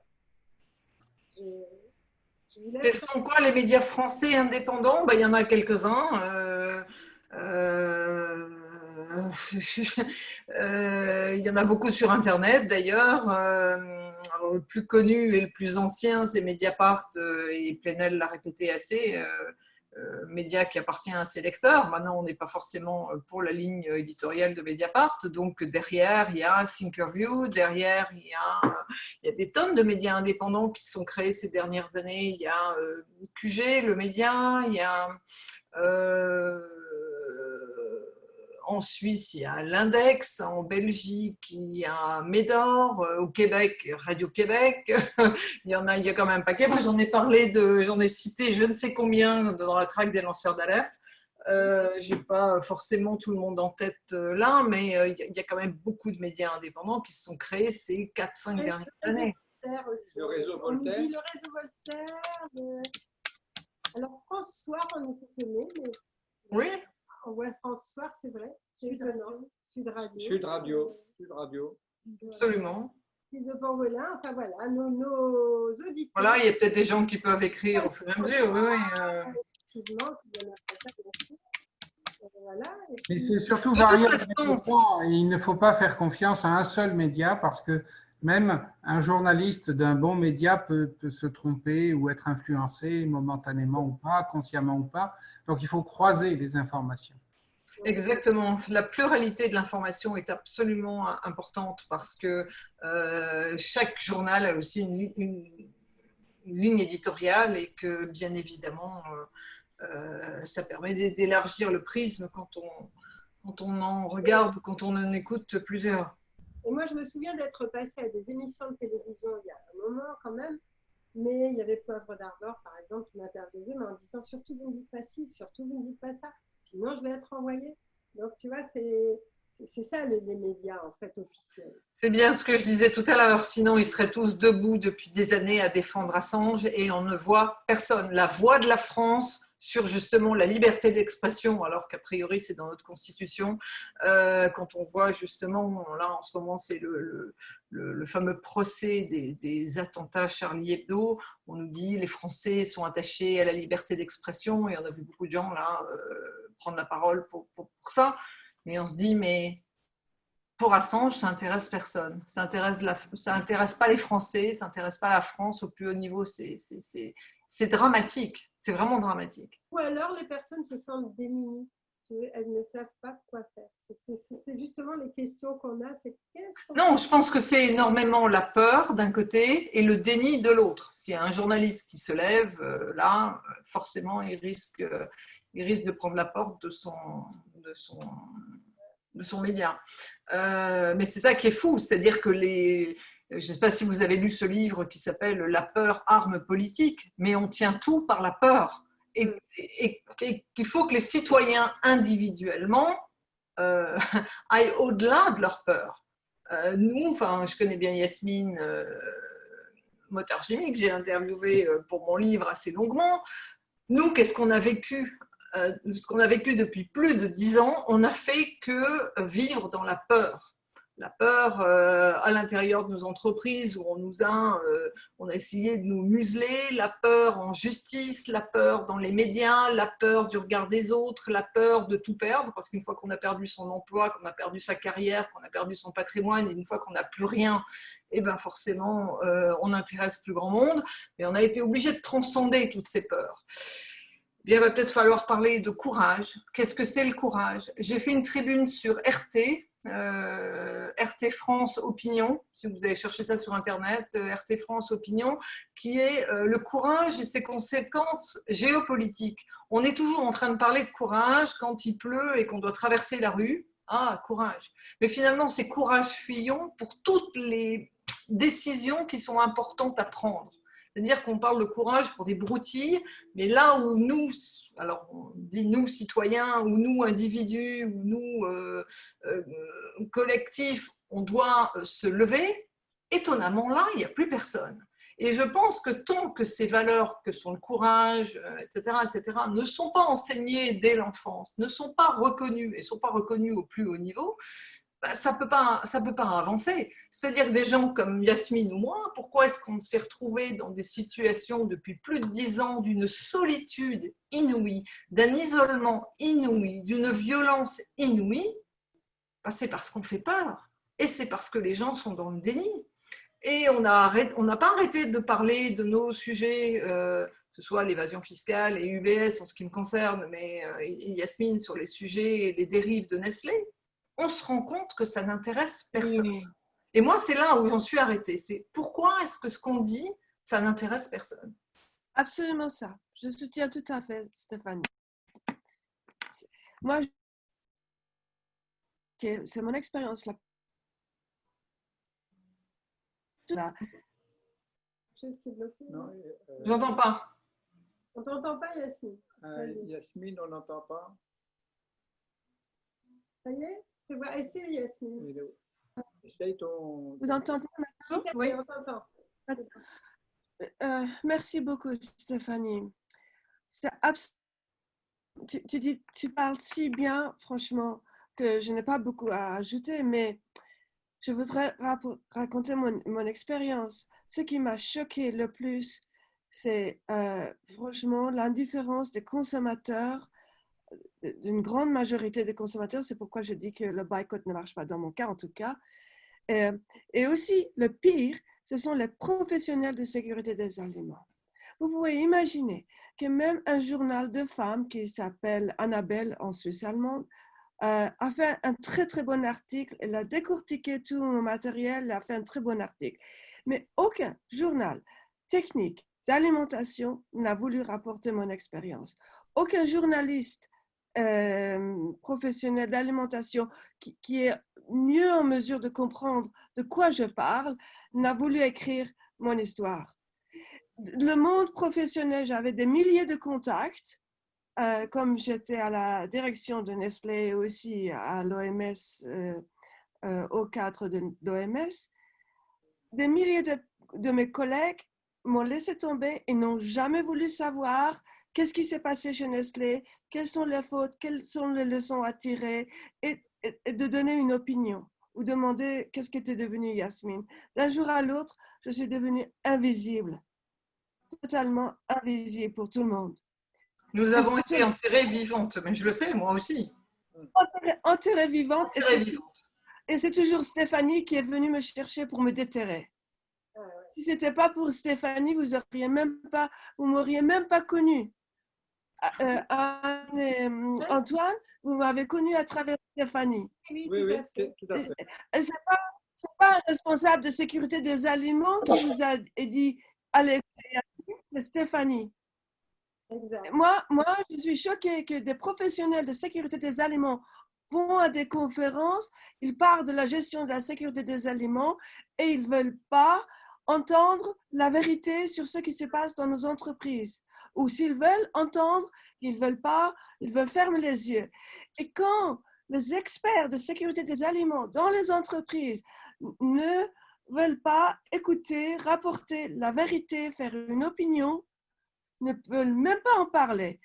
Moi, je me soucie pour la sécurité de nos produits en général. Quels sont nos professionnels que quand je leur parlais, mon collègue, il était dans le département de sécurité des aliments de Nestlé. Et quand je lui disais ce que tu as écrit est faux, il m'a répondu, oui, je le sais, mais tant que je touche mon salaire, ça ne fait rien. Je m'en fous. Oui, c'est grave. Ça veut dire et c'est ça les gens qui travaillent et qui produisent de la nourriture. Pas tous, heureusement pas tous. Il y en a qui sont éthiques, mais ils sont sous la pression de la direction. Tout le monde, c'est important, j'apprécie beaucoup ton discours, Yasmine, et puis Stéphanie. Nous sommes corrompus, c'est ça la corruption. C'est de faire passer mon intérêt privé, matériel, avant ma conscience. C'est tout. Et nous sommes toutes corrompues. C'est extraordinaire quand dans, je pense, 24 ou 48 heures, tous les pays dans le monde ont reçu un ordre de l'OMS et ça fait clac, clac, clac, clac, clac, et on était rendu enfermés dans nos maisons. Comment cela est-il possible? Parce que tout le monde obéit au supérieur. Parce que tout le monde est corrompu jusqu'à l'os. Et pas seulement ceux d'en haut, tout le monde. Nous sommes la civilisation, une civilisation corrompue. C'est important. Et pourquoi est-ce qu'on est une civilisation corrompue? Parce que la seule chose qui vaille, c'est l'argent. Ce n'est que la seule valeur. Aujourd'hui, qu'on soit un rappeur avec 3 colliers de 25 kilos d'or autour du cou, qu'on soit un chef d'entreprise qui crée des emplois, qu'on soit un joueur de foot qui ait des comptes offshore, ou qu'on soit un homme politique qui, comme Jérôme Cahuzac, qui luttait contre la fraude fiscale en France, avait ses propres comptes offshore chez UBS en Suisse, c'est la même chose. L'important, c'est d'avoir de l'argent. Le reste, on s'en fout. La ligne jaune, les valeurs, le courage, l'abnégation, la solidarité.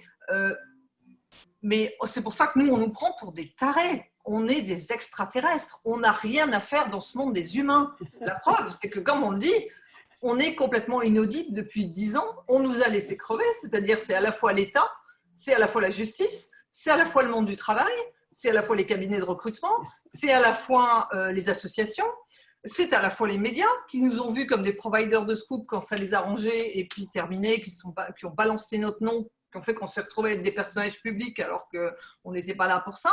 C'est-à-dire qu'on est dans un monde où tout le monde auto-entretient un truc entre le déni, la peur, le machin. C'est moi, je pense à mes vacances, à ma promotion de fin d'année, et puis basta. Et c'est pour ça qu'aller inverser le prisme, ça ne pourra se faire qu'avec un effondrement. Pourquoi est-ce que Yasmine et moi, on a changé alors qu'on était complètement intégrés dans la société, on était des cadres et on allait bien? Pourquoi ça s'est effondré? Parce que nous, on a cru qu'en allant dire, mais attendez, là, il y a juste un truc qui ne va pas, on allait nous soutenir. Et que malheureusement, non seulement on s'est fait virer de nos entreprises avec des plaintes sur le dos depuis plus de 10 ans, mais que personne ne nous a soutenus. Alors que tout ce qu'on dit, ça intéresse tout le monde.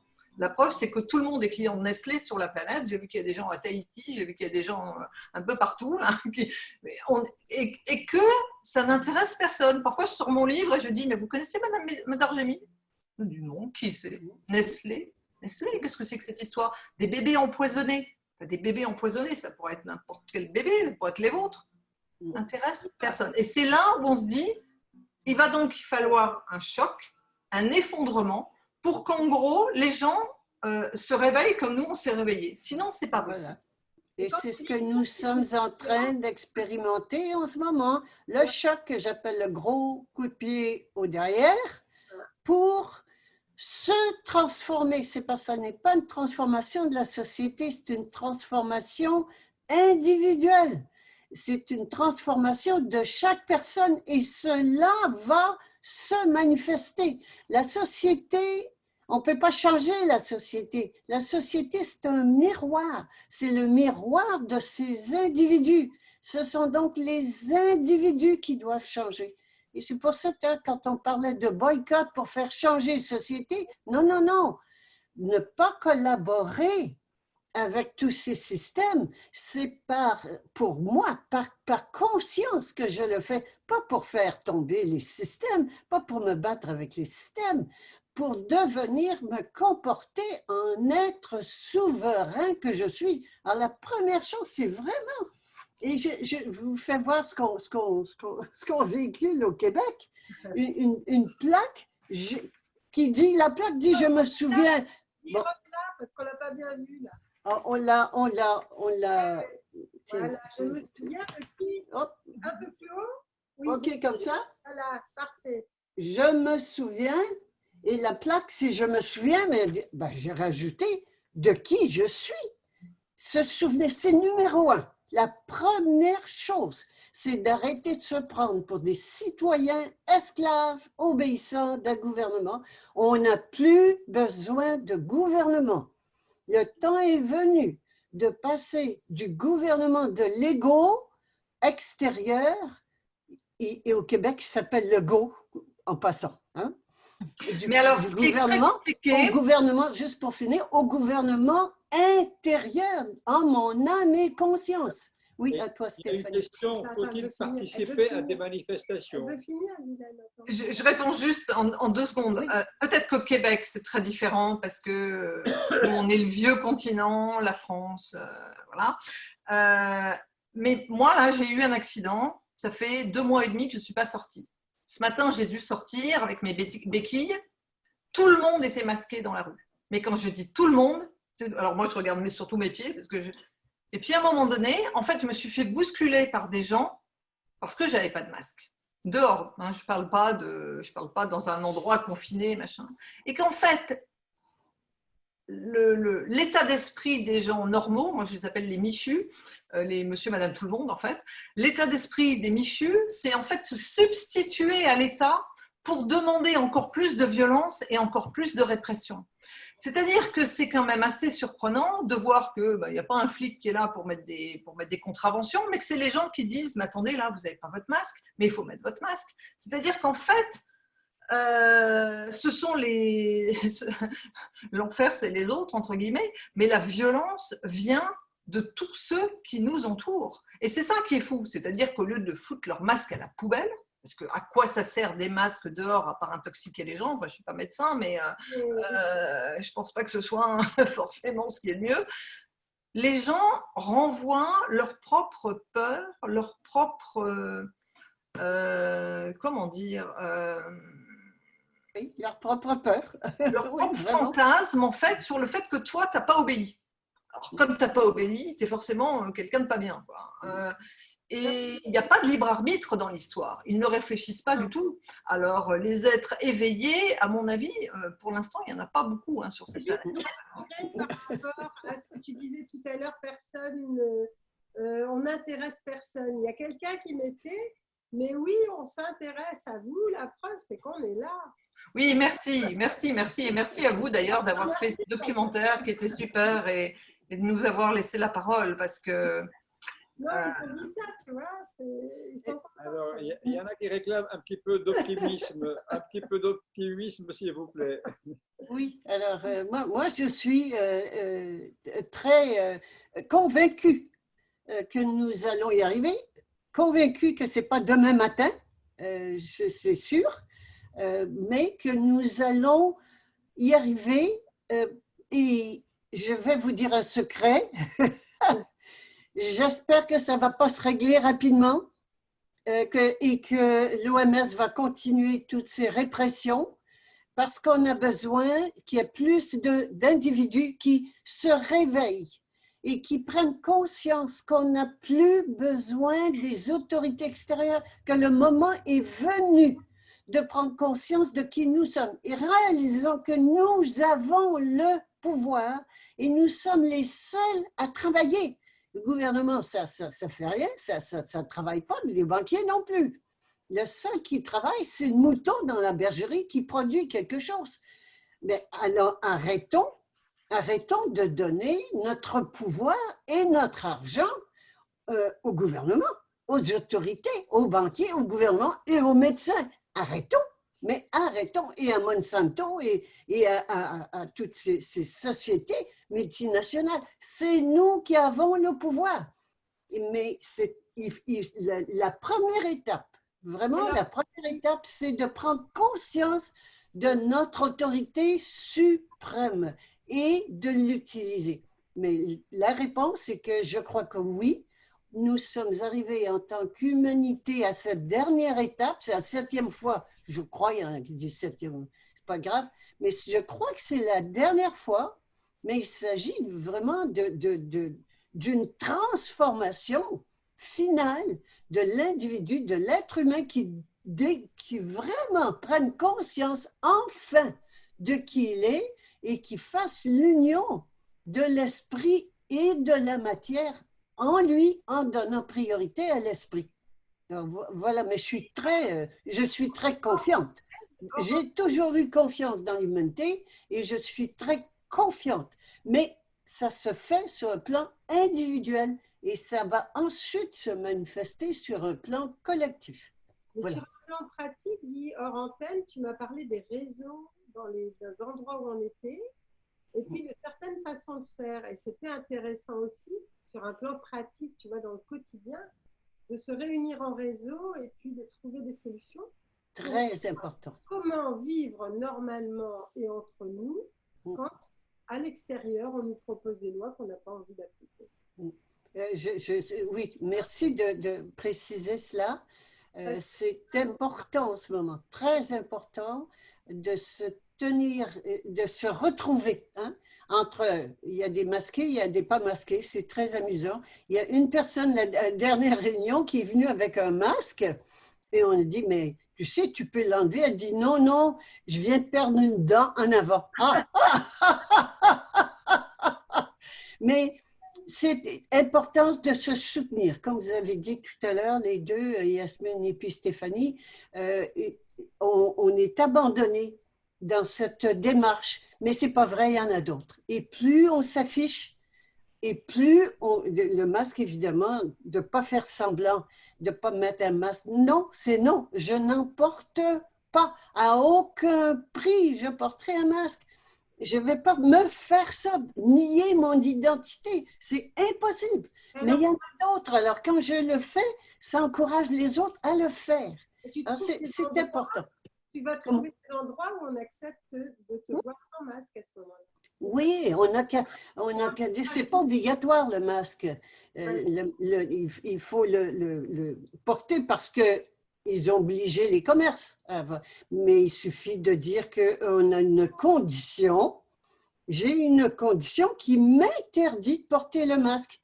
Et si on me demande, avez-vous un document du médecin? Non, non, et c'est confidentiel. Et ma condition, c'est ma conscience. Ma conscience m'interdit de porter le masque. C'est impossible. Et si le propriétaire de l'établissement peut décider que chez lui, tout le monde porte le masque, à ce moment-là, je sors, je quitte. Je n'y vais pas. Et tu n'étais pas vraiment pour le boycott, mais nous, on est dans Réseau, on est en train de lister les personnes qui sont d'accord pour qu'on puisse aller chez elles sans masque et de les soutenir, quoi, tu vois, en fait. OK. Alors, c'est... Et de ne pas aller chez les autres, quoi, en fait. Oui, alors ça, ce n'est pas du boycott, c'est du soutien. C'est parce que le boycott est toujours pour nuire à l'autre, alors qu'en fait, on a fait effectivement un répertoire des personnes qui acceptent la clientèle sans masque. Voilà. Et donc, on se donne l'information entre nous. Les réseaux sont très, très, très importants en ce moment-ci. Très important, réseau local, de se rencontrer régulièrement, d'échanger ses expériences, de se retrouver, de se soutenir. Très important en ce moment. Il n'y aura plus cette solitude dont parlaient Yasmine et Stéphanie. Absolument, absolument. Tout à fait, tout à fait. Très important. Yasmine, tu veux parler? Anne, si tu permets, si vous permettez. Oui.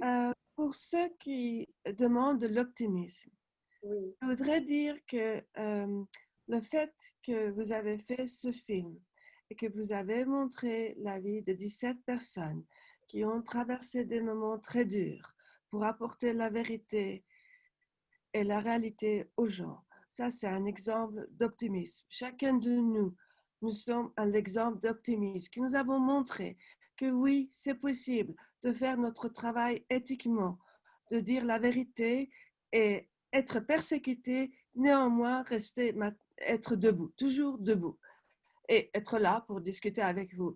Le fait que nous rapportons nos problèmes, les moments durs que nous avons traversés, ce qui nous choque, ce n'est pas un signe de pessimisme, c'est essayer d'identifier où sont les problèmes pour pouvoir les corriger, pour pouvoir aller en avant sur des meilleures bases. Ce n'est pas du pessimisme, c'est de l'optimisme parce que nous croyons que c'est possible. Sinon, nous ne l'aurions pas fait.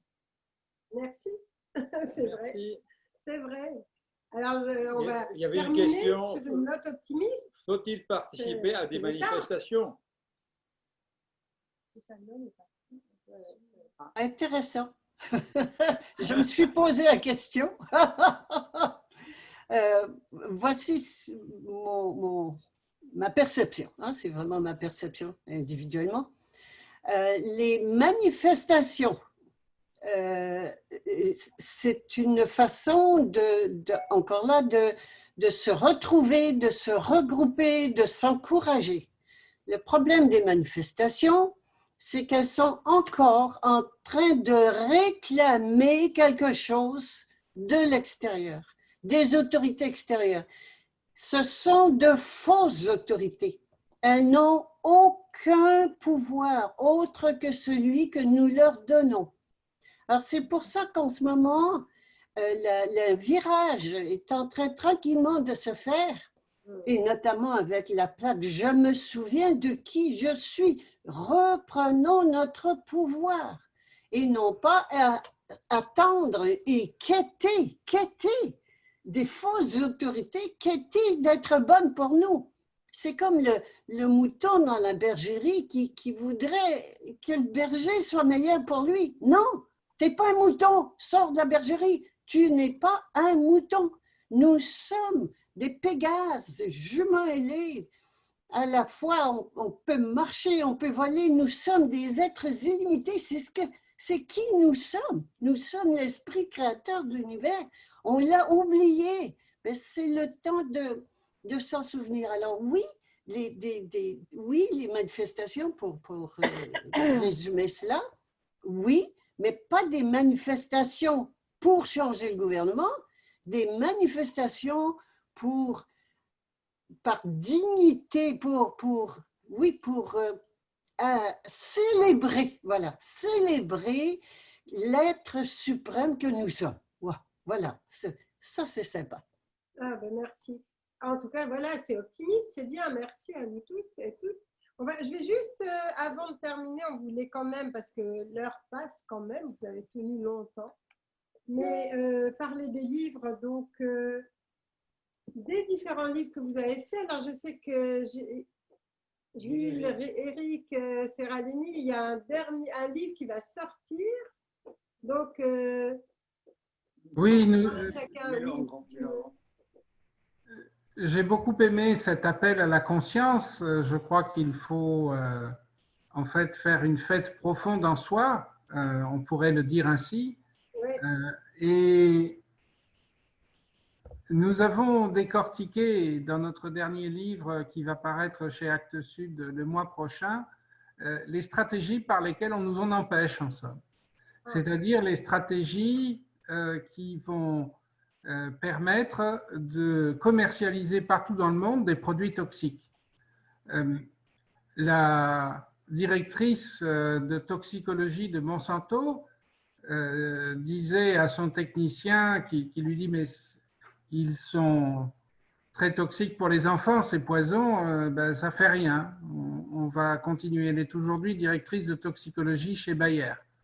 Donc, il y a des gens comme ça partout dans le monde.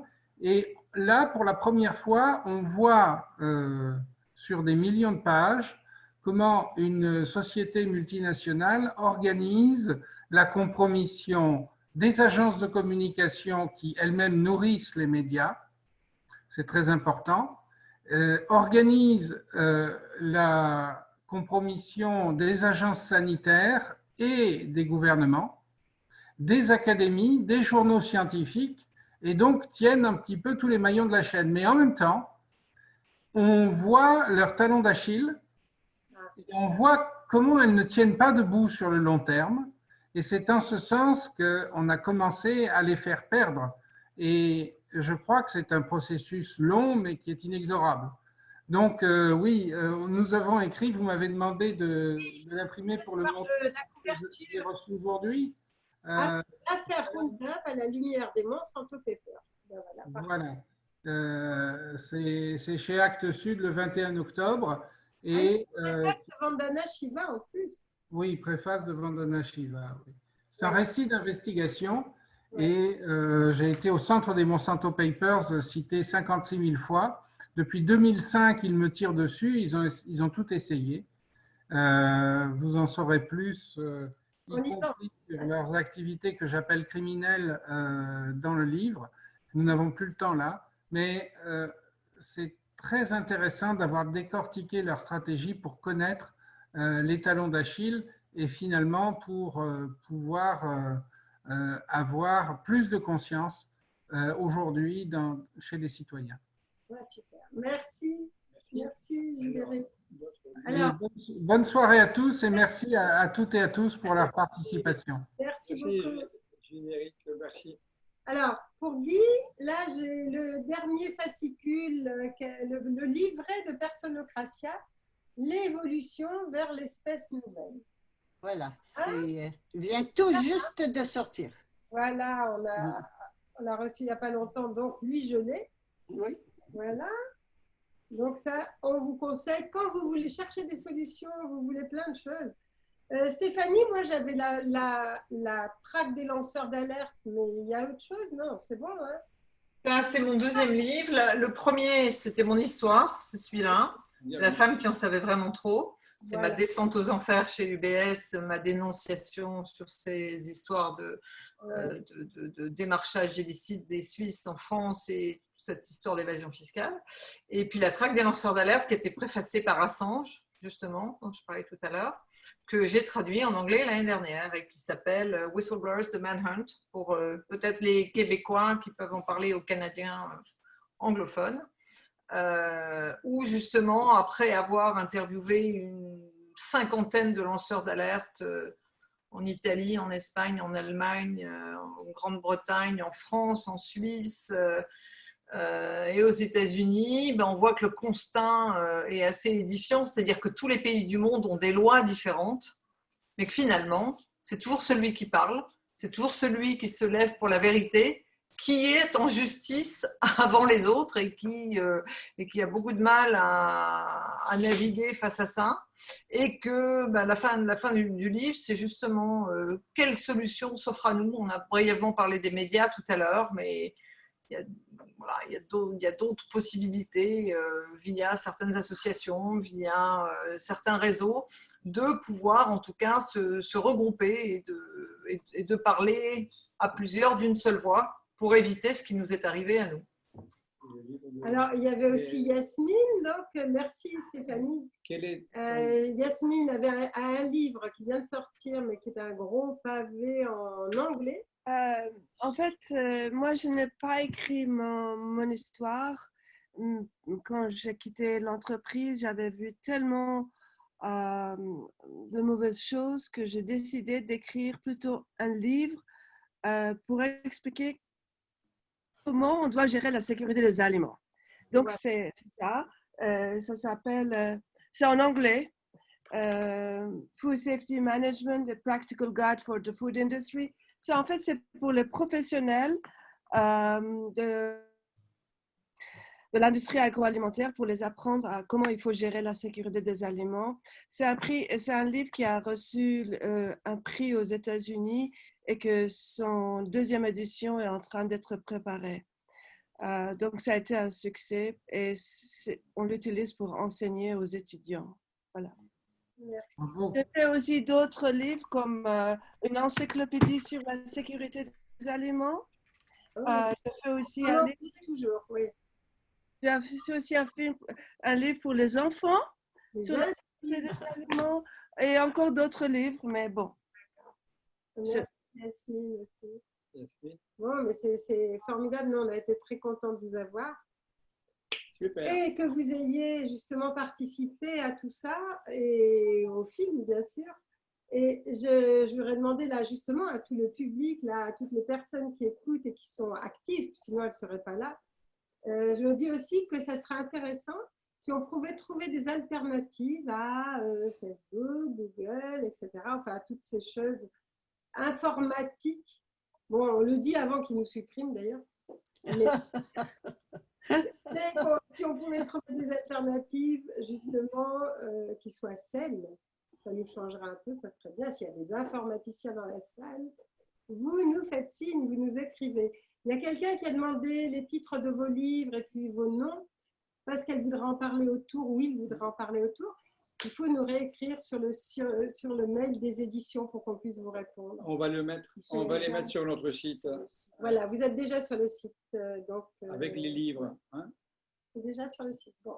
OK. Bon. Voilà. En tout cas, un grand merci parce que c'est courageux. Nous avons une rubrique des lanceurs d'alerte sur notre site où nous mettons les livres, vos livres. Voilà.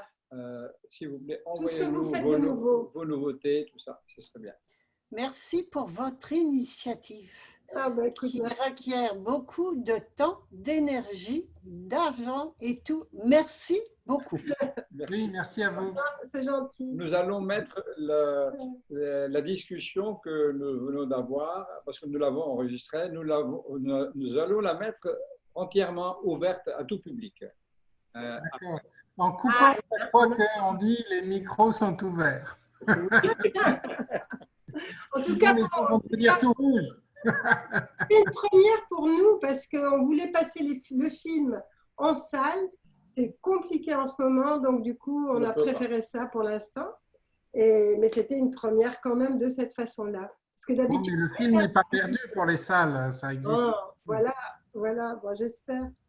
Bon. Voilà. En tout cas, un grand merci. Et puis, merci. Continuez comme vous faites et sachez que vous n'êtes pas seul. Et vous aussi. On est tous là. Merci. Au revoir. Allez, au revoir. Merci. Au revoir tout le monde. Merci d'être là. Merci beaucoup. À une prochaine alors.